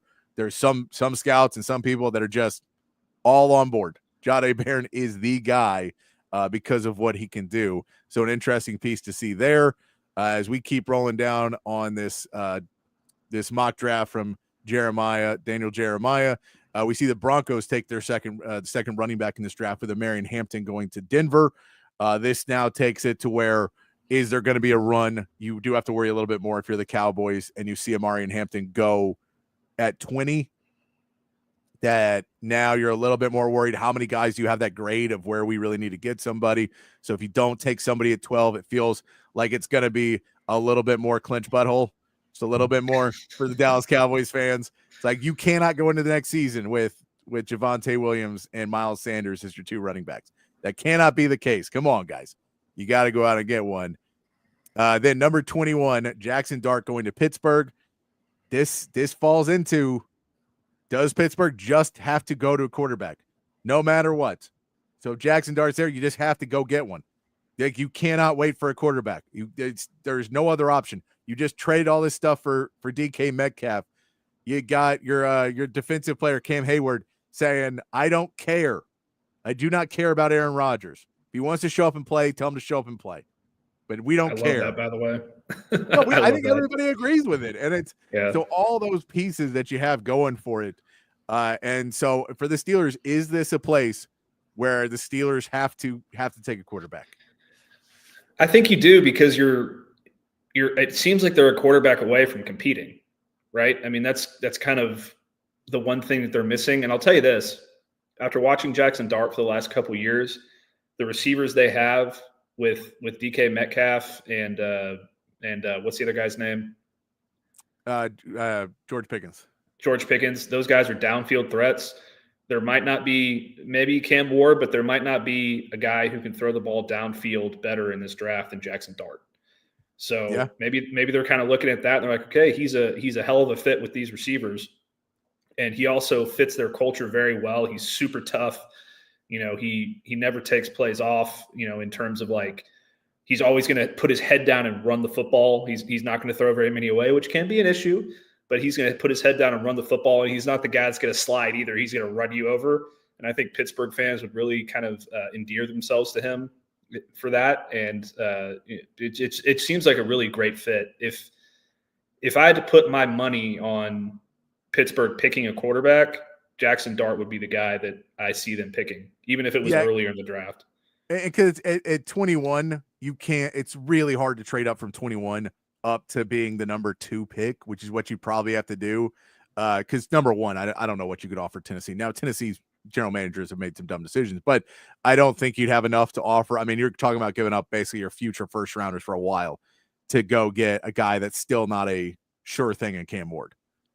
And I think you could go with Jackson Dart here at 21. And at 21, if your first round pick doesn't work out, you still have 2 years of it where you can kind of figure it out. You can go try and sign a veteran again next year. If it doesn't work out, you can try and sign somebody else. I don't know if it will kill you as much to take him at 21 as it would to try and trade everything and get a Cam Ward. If it doesn't work out, you're just screwed. Or trade up and get a Shedeur, and if it doesn't work out, you're just kind of screwed. I think it's a solid pick if they were able to get him there. Now, somebody else may want a Jackson Dart too, so they may have to trade up. That is an interesting piece, because again, we'll get into Mel Kiper's mock draft here in a minute, but Jackson Dart could not be there at 21, and then that leaves a whole different set of circumstances for Pittsburgh. They will go down to number 25 in the Houston Texans, which is Kelvin Banks. Kelvin Banks sliding all the way down to 25. As a Texans fan, I'm all about it. As a Texas fan, I think it's silly. So my two fandoms are competing. I would love to have Kelvin Banks on the Houston Texans. I think he'd be a great player for them. I think, a guy who has so much experience at the college level playing against really good players could step into that role in year one. As much as they say they have 2 tackles already, and that's the whole thing. So maybe they don't even want another tackle. I think that's somewhat of a smokescreen. I don't think you go interior offensive line on this one. And if you wanted to, you could move Titus Howard inside. I don't think he's proven himself. I know he makes enough money. I don't think he proves him. Or you can move Blake Fisher inside. But I'd probably use Banks and Fisher as my 2 outside guys and just say, Titus Howard, you haven't done enough to prove that you're a tackle in this league. I just haven't seen it from you. I know they keep wanting to, but I just haven't seen it. So let's see if we can make you a guard, and maybe that'll help you out a little bit and use you in that sense. Put Kelvin Banks on that left tackle and hope to reset your left tackle position for longer as well, because you're going to have to pay Titus Howard. If he has a great season at left tackle, well, now all of a sudden you got to pay him $30 million or whatever. You're going to have to have $25 million where you're going to pay your left tackle in a couple years. So I think you reset it with Kelvin Banks. That would be awesome for Texas. Yeah, no, I love that for the Texans just because I believe in Kelvin Banks. And I know they haven't had a great history of drafting offensive linemen, but, I think Kelvin Banks is as much of a sure thing at the position as you're going to find. And there also is, there is a school of thought. I don't necessarily agree with it, but there is a school of thought that Kelvin Banks could kick inside to start his NFL career before he, eventually moves back out to tackle. But, if that's a route the Texans choose to take, I'm pretty confident that Kelvin Banks would be good at guard, just as good as he is at tackle. So Look, they need offensive line bad, as we've talked about in the past, and he's still, for my money, the best one. I don't know how he falls this far, but if he does, they are certainly lucky.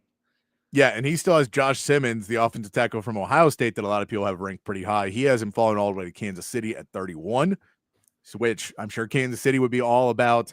And then just to rub it into Cowboys again, then Shamar Stewart, the edge out of A&M, falls to the Philadelphia Eagles, and then he'll be the next Von Miller.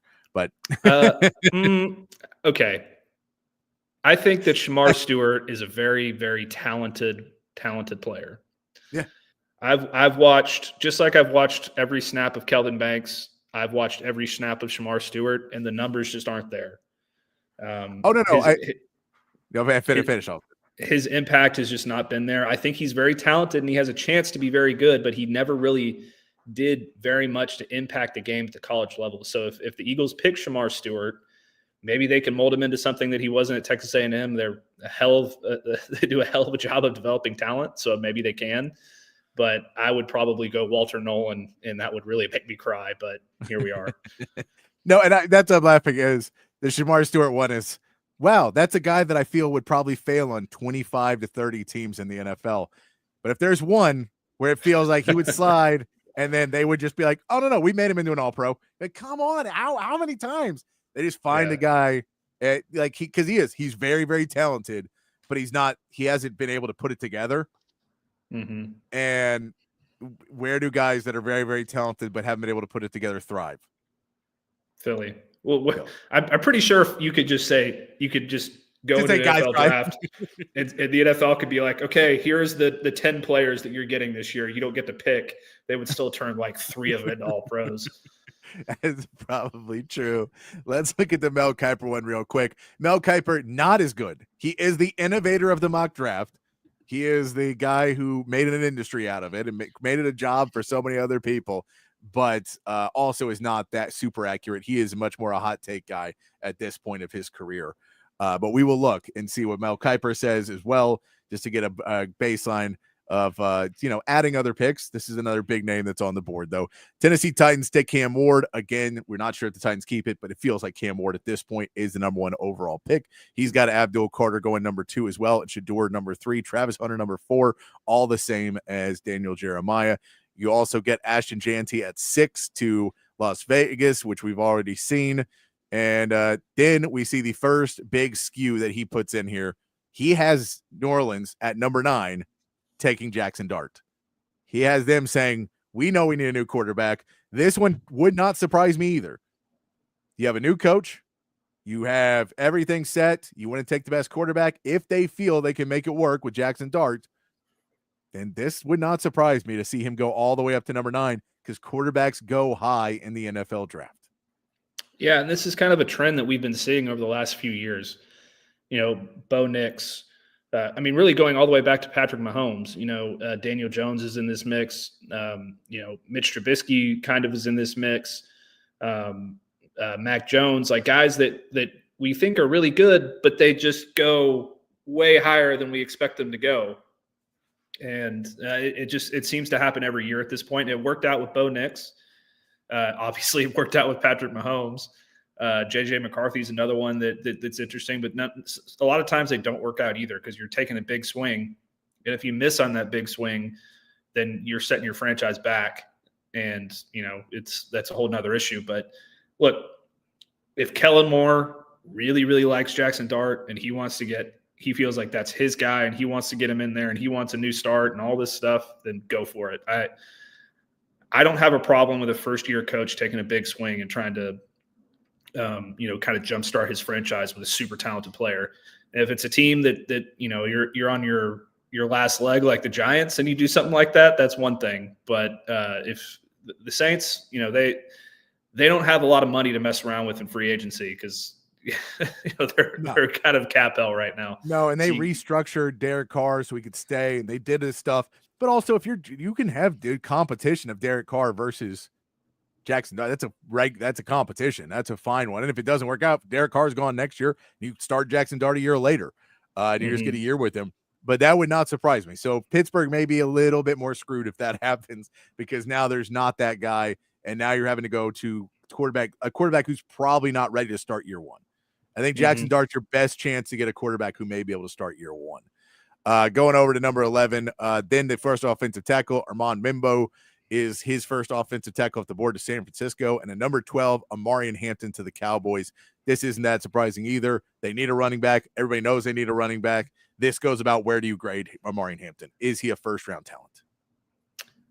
Yeah, and look, I would prefer the Cowboys go wide receiver here. I don't hate this pick, though, because you desperately need a guy who can be a game changer back there. I know that Rico Dowdle had kind of a resurgence at the end of the year last year, and that kind of gave you some hope that you can find another guy that you don't have to pay a lot of money to, and he can have some similar output and all that stuff. But you need the game breaker. And if if Genty's off the board and you just feel like, hey, we need this, and we feel like he's, the highest player on our board that fits our need, then go for it. There's a school of thought out there that a lot of people think that he's going to have a better NFL career than Ashton Genty. So I say go for it. I don't hate it. I just prefer a wide receiver or an edge over a running back if I'm running the Cowboys. Obviously, I'm not. They have the Joneses making decisions over there that I don't ever agree with. It seems like, but number 13, and Rodney, I want to get to your question here. I'll let Matt answer that one in just a minute. I see you there. 13, Will Campbell is your second offensive tackle off the board to Miami. We roll down a little bit more. Your first cornerback comes off the board at number 16 at Will Johnson. We've already seen a couple wide receivers off the board as well until we roll into number 22. The first Longhorn off the board is number 22 for Mel Kiper. He is not a Longhorn lover. It's a Longhorn hater. So Daniel Jeremiah had 2 in the top 12. This is 2. This is 1 in the top 22. He has Matthew Golden going here. This is going to the Chargers. We know what Matthew Golden can do. If 22, he's a great pickup for anybody. You can get a wide receiver there. This makes sense. He's a tough-nosed guy, too. Would fit in well in a Harbaugh system, I imagine, that he would go in there and play tough. It just feels like going with him with Ladd McConkey is a really good wide receiver room to build to the future there with some sure-handed guys that can go out and make plays. Yeah, and you've got a elite quarterback in Justin Herbert as well, who I think would pair very well with Matthew Golden with his ability to push the ball downfield. So I love that pick from Matthew Golden for sure. Then we go down to number 24, and it's Jahdae Barron to the Vikings. They made some splashes. They re-signed Byron Murphy Jr., so he wouldn't be the wide receiver 1. He'd be starting at a wide receiver 2, trying to build out that room a little bit more for Jahdae Barron. But, I mean, it's not a bad place for him to land. There's much worse places for him to land than in Minnesota. What they're doing out there, it's been a good place defensively. They've continued to show a bunch of different looks and continued to confuse defenses, and his versatility would fit right in there. Yeah, and this is the thing for me too with Texas players going later in the draft potentially as opposed to earlier is I'm fine with it because they're going to better teams and they're going to have a better chance to succeed.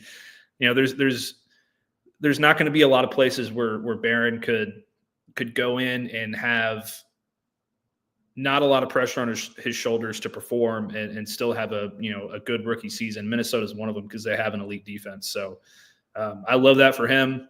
I don't know. I have a really hard time seeing him fall that far. I do too. I have a really hard time seeing Matthew Golden falling that far. And I know we're about to talk about it, but I still haven't heard Kelvin Banks' name come off the board, and it's just absurd. No, we're at pick 24 for the Vikings, and that's there. You got to learn from Brian Flores in Minnesota, and I think he's a really good football mind and defensive mind that I think, like, he's a guy who likes to run weird blitzes and just different formations. I think Jahdae Barron would fit in really well, being a very smart player who wants to spend time in the film room and wants to learn all of this stuff, that I think he could fit in really well of being able to be used in different ways. And they just make that secondary really, really dangerous. They don't necessarily have the defensive line on the interior. They get a good pass rush, but the interior defensive line. So I think they may have to go and fix that a little bit more if you're Minnesota. I know they brought in some other players to try and do that. But if you want to go Jahdae Barron, it'd be a good one. 25, he takes Josh Simmons, the offensive tackle from Ohio State. So he has offensive tackle, but Kelvin Banks not taken here, and as the slide continues for Kelvin Banks, so we keep scrolling down and scrolling down and scrolling down, and at number 31, Kelvin Banks to Kansas City. I mean, okay. Number one, I would love this for Kelvin Banks because he's going to have a chance to go out and win a Super Bowl in year one. So that's great for him. I don't know who hurt Mel Kiper Jr. I don't. Todd McShay. It was Todd McShay. I don't know if Matt Brown said something to him back in the day that really put him off, or if Tom Herman said something, which wouldn't surprise me. Would not. But somebody pissed him off when it comes to Texas. There is absolutely no way in hell that I see Kelvin Banks falling this far. And what he says here too is kind of crazy to me as well. It's like this could easily be Oregon's Josh Carnerly Jr., who is right behind. So he's not even sold that Kelvin Banks is going to be a first-round pick. No, he's sticking by his guns that Kelvin Banks is no good. By the way, if you want to know, he also took Shamar Stewart, who none of us are so high on, at number 17. So he has Shamar Stewart, the Aggie. Just throwing it out there. He likes the Aggies better than the Longhorns. He has the Aggie going before any of the Longhorns on here. And some other people do too. But I would not have that grade done the same way. I would have Matthew Golden, Kelvin Banks, and Jahdae Barron all as better players and all as much more better contributors than I would have Shamar Stewart.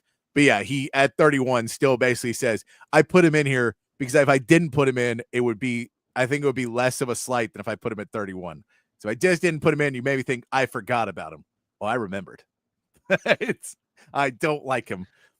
Yeah. Oh, well, and I will say Kansas City desperately needs a tackle because I don't know the guy's name, but I've seen him get more penalties at that tackle spot than I've seen in a very long time. I mean, I know Laramie Tunsil was the most penalized offensive tackle, but that guy had a serious false start problem because his like early get off or whatever.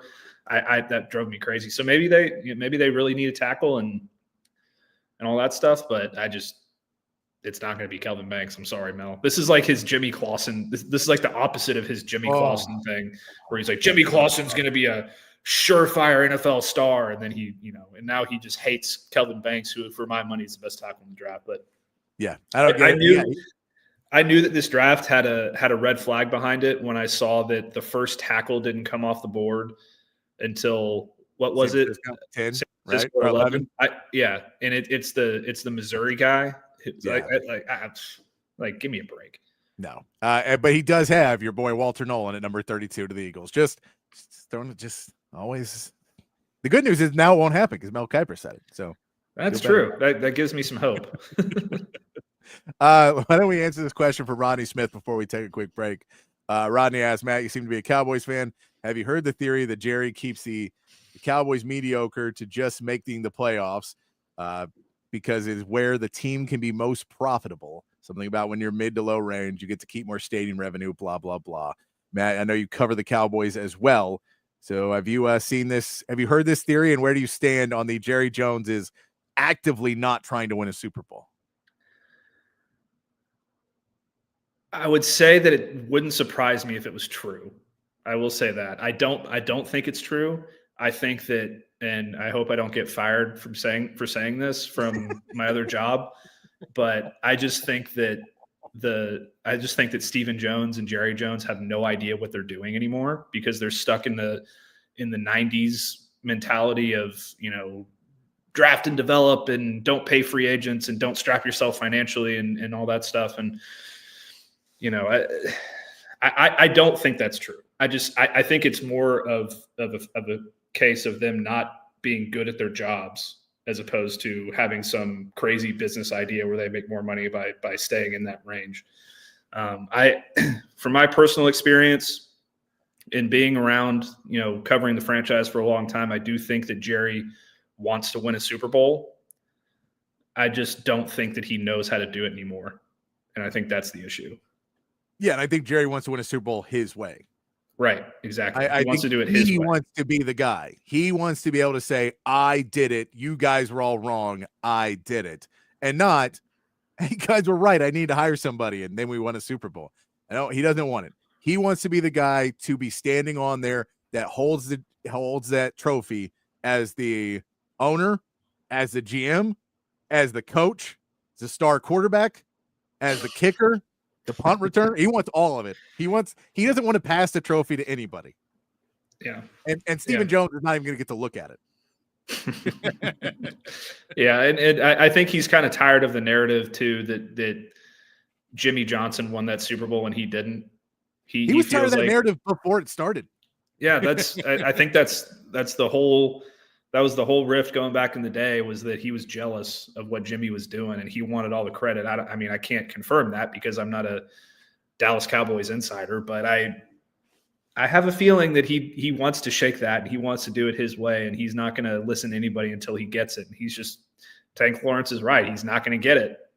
Not the way they're doing things now. So no, and I think you have to throw in the fact too, there is something to the effect of he is a good businessman and that he knows how to make the company worth more money. He knows how to run it as a business. He has certain things that he does extremely well. He's a great marketer. He has a lot of those pieces. The flip of that is part of that is him being this great showman. He also, I don't think, wants to show that he may be a little bit more cash poor than he wants to be in some of these negotiations these days, where you could make a better deal and help your team a lot with a signing bonus versus just putting it into a contract and help your long-term cap numbers a little bit more. Some of the teams that are very competitive, like the Eagles or the 49ers, who stay more competitive, spend a bit more money up front. And Jerry could get that money pretty easily. He's well worth it. So he could get the money, but the more he has to do that, more stories will come out about it. Because if you want to make yourself the central point of all the news, then when you start to do things like sell off part of your franchise or start leveraging parts of your franchise a little bit more, that'll get out. And now the story becomes Jerry Jones, great businessman, doesn't have the money to sign anybody. And now that is not what he wants in the news cycle. So I think there's these little bits about it that are kind of a little bit more small, but matter a lot. But just a little minutia of what Jerry Jones feels like, what he's trying to create the narrative. And it's interesting, though, because this is the first offseason he's tried to change his normal narrative, where he wasn't the main guy at the combine having everybody on his bus, that he waited till he got back to Dallas, where he could control it a little bit better. And he's kind of set up a little of these things a little bit more low key than he used to be, where it used to be a grand spectacle. It's going to be interesting to see if he does post-game press conferences after every game this year, or if he pulls back from that a little bit more. I assume he will. I'm just saying, but he's pulled back on some other things this offseason. So we'll see where he goes. And maybe this is age. Maybe this is him hating the cycle now and realizing so much more of it is about clickbait. And he, the way he used to control this, the narrative was a little bit easier for him. And now, like the all-in thing, I think really scarred him. Yeah. Because I think it was Clarence who asked him, are you all in? And he said, I'm all in. And that took him for 6 months to go, I was asked if I was all in. And I said, yes. I never said I was, and I'm not. I think the narrative got away from him for a whole off season. And I think it scarred him a little bit he's really a little bit more leery of it right now.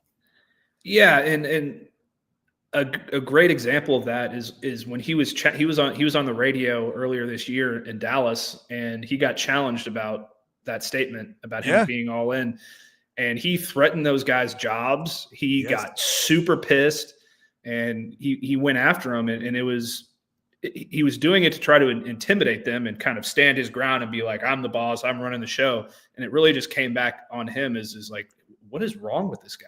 Yeah. He's losing it. He's not the same guy. He doesn't seem like it was a very bad look for him. And maybe that was a point where he was like, maybe I do need to change a couple things because that really wasn't very good for me. But I do have a very, very hard time not seeing him still wanting to be the center of attention in post-game press conferences, because I feel like he relishes that every week, even if he acts a little bit annoyed by some of these questions that these reporters who are just doing their jobs are asking him. No, I agree. Yeah, I don't think he'll get rid of him, but I think we saw a shift last year of 10 years of him basically being the exact same guy. And then last year it was the all-in comment, and then they just railed him on that, and we all were just going at Jerry Jones for 5 to 6 months because he wasn't. and he never meant to say he was. But he's normally a guy who comes out and says things like, oh, we're just trying to find the glory hole. And I get that's an oil reference. I'm aware that's an oil reference. Or like a mining reference or whatever it is. I'm aware of what it is. But it does not take for you. You knew what you were doing, Jerry. You knew exactly what you were doing. And he said it twice too. He said it more than once. Yeah. So he has comments where he's been really good at it. And I just feels like maybe he's a little standoffish right now. Maybe it'll come back and he'll be playing, he'll be right back into it. I think, especially if he does well in the draft, he's actually had a pretty good offseason so far. They haven't done anything spectacular, but they haven't done anything stupid yet. It depends on what happens with Deron Bland. It depends on what happens with Micah Parsons. Those two pieces. If you keep Deron Bland on last year of a contract, that's a little suspicious without extending him, because now you feel like you're just going to be back up against the wall again. If you don't sign Micah Parsons before training camp, that's same old. But if you get either of those deals done before you get to like the season, I start to feel a little bit better about maybe some of these things. Maybe he's changing a little bit, but overall, I'm with you. I don't think there's a conspiracy other than Jerry Jones wants to do it. Now, if you want to talk about conspiracy, look at the A's. The Oakland A's. Do you know the reason they moved the team? Because Oakland was too big of a market, and Las Vegas is a smaller market. So normally you wouldn't move a team to a smaller market, but there's revenue sharing in baseball. And so they basically want to not spend money but get money back. Certain teams do that. It's why baseball sucks a lot of times, is because there's teams that always get top draft picks, have their control for like 7 years, and then never do anything because they don't ever want to spend money, because that's not a profitable way to run a business. So he wanted to get out of Oakland because he was getting too little of a profit share. So he basically had to tank the team so bad, make the stadium so unhospitable that people would stop coming. So he could then move the team to Vegas and then make it small enough to where now he can still not be good. He didn't move there to be better, but now he'll sell tickets because the casinos will just buy the tickets for him. So whether they're good or not, he'll sell tickets, and then he can get more revenue sharing. That guy sucks. I don't think Jerry's doing that. No, I do think that, and this is kind of my last point on Jerry, I guess, but sort of a sign that he has no idea what he's really doing anymore is that he's let this Deron Bland contract still remain out there in the ether, and he's let this Micah Parsons contract still remain out there, because the longer that he waits, the more players sign for more money, and that he has to up that offer later. Derek Stingley is one. He just reset the corner market. Well, and the Derek Stingley one's a double whammy because he's got Micah's agent. Mm-hmm. Mulligetta is the agent for both of them. So not only did he screw you with Deron Bland by making the cornerback market jump by 20%, because he was $25 million for J.C. Horn, and now it's $30 million for Derek Stingley, he's also saying there is no precedent of a $1 more contract. Normally, guys take $1 more, $2 more, whatever it is, to get the biggest contract. I didn't do that with Sting. I said Sting's going to be the highest paid, and he will be. And if other guys get signed, you'll probably still be more than them, because I'm going to make you that high paid. So it could be hell to negotiate with either one of those guys. It's going to be tough. I don't know who Deron Bland's agent is. I know that Mulligetta is with Micah Parsons, though, and Mulligetta is a tough negotiator. Yeah, they're going to have to pay Micah more than $40 million now. There's no question about it. So that's going to hurt real bad. As good as he is, and as much as you want to keep him around, that's very expensive, and that's just going to strap you more down the line, and that's going to hurt them. And eventually it's going to come back and hurt them. Maybe not in the short term, but eventually. No, and it makes you feel like it really could. It feels like Dak contract is the one they're going to try and get out of the fastest. Mm-hmm. That they're going to say, we can't afford to pay everybody. We can't afford that quarterback. So again, why you think they could be drafting a quarterback in the second round is because, hey, we're going to get rid of this Dak thing. So we're going to be paying Micah. We're going to pay CD. But if we get Micah and we pay CD, then we feel like we're good to go. We'll move on from Dak Prescott because we just don't want to pay him anymore. It's not that we don't want him, but we don't want to pay him. Mm-hmm. And we'll go get a rookie in here, and we'll figure it out from there. I could believe that one as well. But yeah, we can keep going into it a little bit more. I do want to play a quick word from our sponsors before before we get out of here. So we'll play that. We'll come back and wrap up the show here on Open Gym before we get into some March Madness. We get into some Texas baseball, see if they can keep the win streak alive. We'll hit that before we get out here on Open Gym on Texas Sports Unfiltered. The best sports bar in Austin, Texas, USA, America is Cover 3. They've got everything you're looking for in a great sports bar. TVs everywhere, so there's not a bad seat in the house, and they've got the right games on. You're not going to have to ask the bartenders, the waitresses, the waiters for the game that you want to watch. They know the games that you want to watch, and the food. My goodness, that's what separates Cover 3 from the other sports bars out there. An upscale menu with tons of great items. You got to try the Sean Adams prime rib sandwich. They've got the filet mignon. They've got the fish tacos. Of course, all of the sports bar classics like wings and nachos as well. Great burgers, great salads. I'm telling you, something for everyone. Of course, the full bar, happy hour prices, the weekend brunch. You got to check them out. Anderson Lane, Round Rock, and San Antonio. And, of course, Cover 2, 183 and Lake Creek. It's Cover 3, dining, spirits, sports. Hi, I'm Dan Covert with my wife Hayden. Welcome to Covert BK. Our newest location in the gorgeous Hill Country includes Buick, GMC, Cadillac, Chrysler, Dodge, Jeep, and Ram, and hundreds of pre-owned and certified vehicles for you to choose from. We have 3 service departments that are ready to take care of your car, truck, or SUV with 86 service bays to accommodate any repair and get you in and out quickly. Come visit us today to select the vehicle you've been dreaming about. Covert, born and raised in Austin. Shout out to Leaf Landscape Supply, a full service and wholesale and retail plant nursery and landscape supplier here in the ATX. They have 2 terrific locations. Y'all should check both of them out. If you're up north, hit up the one on Pond Springs Road. If you're down south, hit up the one off Monterey Oaks and 290. If you're looking for large quantities of supplies to fulfill any landscaping job, trendy house plants, a collection of specialty plants and rare plants, Leaf Landscape Supplies, your one-stop shop for everything you need. Go to their website at leaflandscapesupply.com so you can check it out before you get there, what you want. And when you do get there and you're in the checkout line, let them know your boy Zay Collier put you on, the boys at Texas Sports Unfiltered, and you get 10% off. 10% off, can't beat that at Leaf Landscape Supply. Hi, this is Tom McKay, owner of Audiovisual Consultations. I got this, Dad. This is Camilla McKay, and my dad can help with any TV or stereo needs you have around your house. Just call him, and he will come to you with advice and a great price. And the guys that work for him are awesome. They can install anything, anywhere. So, like my dad says, just relax and smile. We handle all the work. So just give us a call at 255-8678 or on the web at avconsultations.com.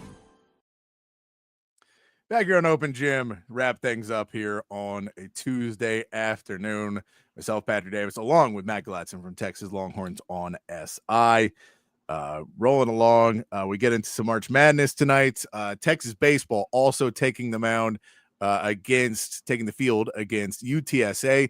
To say a decent baseball team. Drew Rarick is going to get the start for Texas today with Jason Flores pitched that Sunday game. Dylan Valantis is now believed to be the starter, more likely for where they're at. So Drew Rarick is actually getting the start for Texas on the Tuesday game tonight. Will be fun to watch what those guys are able to do and see if they can keep that win streak going for Texas baseball. We also got the first game of the first 4. Are the last 4 in, or the first 4, or whatever we call it. St. Francis, Pennsylvania versus Alabama State right now. St. Francis is up 14-10. And then the second game, we'll get North Carolina at San Diego State. Do you have North Carolina or San Diego State winning? And do you have either one of them going up and being able to beat Chris Beard and Ole Miss? I would like to see Ole Miss play North Carolina, so I'm just going to pick North Carolina. I don't see either of them beating Chris Beard. I think he's going to have those guys ready to play. I think that they're a pretty good team. They're just, kind of a classic Chris Beard team that doesn't necessarily always play as good as they're capable of playing. But I think they're good enough to win in the first round against North Carolina. And everybody hates North Carolina, so everybody's going to be cheering for Ole Miss for a change. Yeah, I mean, it is. Yeah, it is that way always in the tournament games. You just cheer for the team you hate more. I mean, North Carolina will probably travel okay for the game. We'll see how Ole Miss travels. for those. We did also see that Pete Thamel is reporting now, along with Jeff Borzello. Indiana has their next coach. So Indiana basketball coaching job has been filled now for Texas. Is, for Texas looking at teams that may be looking around for different coaches. That one is now closed. They hired Darian DeVries from West Virginia. West Virginia was a team that got left out of the tournament that a lot of people felt should have been in instead of North Carolina. They got left out. They have lost their coach now too. Not a fun day to be a Mountaineer football fan or basketball fan. When you lose, when you're kept out of the tournament and lose your coach immediately after. Yeah, and I kind of wonder how Texas fans would feel if Darian DeVries was hired to replace Rodney Terry. I don't think a lot. I mean, I'm sure he's a good coach, but I don't think a lot of people would be thrilled. Like, oh man, this is the program game changer that we've been looking for. And that's who Indiana, one of the blue bloods of college basketball, that's who they chose to hire. So it kind of tells you what was out there for these people who wanted RT fired. And, it's a very unexciting hire to me. Yeah. He was at West Virginia for 1 year. He was at Drake for 6 years before that. I mean, Drake's an okay program, but nothing that you're going to necessarily think is going to be amazing. But this is, again, part of that is that the transfer portal is after this weekend, like after the second round of the NCAA tournament, the transfer portal opens on Monday for basketball. That is why a lot of these hires, people just feel you have to get ahead of it. I will still say CDC. I know CDC listens every single day to Open Gym. Say CDC, hire a GM this week. Hire a GM. I know you have to be looking for this, but you have to hire a general manager for this program, because whether or not you keep Rodney Terry, you need help building that. I get Chris Ogden's there. I'm not saying fire Chris Ogden. I'm saying hire someone above Chris Ogden, because clearly it was not built the way it needed to be. Clearly the roster construction has not been there the last 2 years. I know 2 years ago, Ron Holland and AJ Abrams kind of screwed all that up by not being there. That G League being able to sign a player away really hurt. But get somebody in there to help out with NIL and figure this out, help out trying to raise money from boosters and donors. I know it's going to be an uphill battle if RT stays, but I'd still keep him for another year. Just saying, that's what I would do still. I know it'll change if he loses tomorrow night. That a lot of people, depends on if they show up and they play real basketball or if they play like they've been. But if they show up and play tomorrow, feels like, you get a win there. That Illinois matchup's not terrible. I don't know. For me, it's good. Yeah, no, I I totally agree. I have an idea that I'm going to get you a T-shirt that says "Hire a GM" so that you can wear it on the show every day until they hire a GM. But it's not complicated. It's not. Every major program is doing it. No, I totally agree. They need to do it for sure. But I agree with you as well. I think they need to do that, and I think you kind of have to give RT another year at this point. Just seeing what Indiana did with their hire, it's just kind of a litmus of, this is what was out there and this is what we have, for our options. So, I mean, let's just ride with Rodney Terry for another year and see who pops up next year. There we go. Goro187 says, Matt, are you good, bro? I have a feeling this is about a dog wanting to play with him more than it is about him crashing out. Yes, that's exactly what it is. Every day around 6 o'clock, my dog gets up and he's just like, all right, it's time. Let's go for a walk. Let's go outside. I'm like, man, just go over there. So I think it's much more about that. But I appreciate you tuning in. We're going to take off. Tomorrow we'll get into a lot more basketball as Texas plays tomorrow night. And then we have to get into our brackets because there will be no time between our show Tuesday and you have to have your brackets in Wednesday morning. So we'll get more into that. We'll keep it going. We had some stuff we didn't get into today about winners and losers of the actual free agent signings and the best and worst free agent signings. So we got that ready to go. Talk some more football. We'll see what reports we get as we get closer to spring football. What other news comes out, but we appreciate you, Matt. You can follow him. Texas Longhorns on SI is where you can check out what he's got going on and all the great articles he keeps putting out for you. But we'll be back tomorrow to get some more talk and get you ready for Texas in the tournament. It'll be time to dance tomorrow afternoon, so we'll get you ready. Until then, be kind, be safe, keep your underwear clean, and we'll see you right back here for more from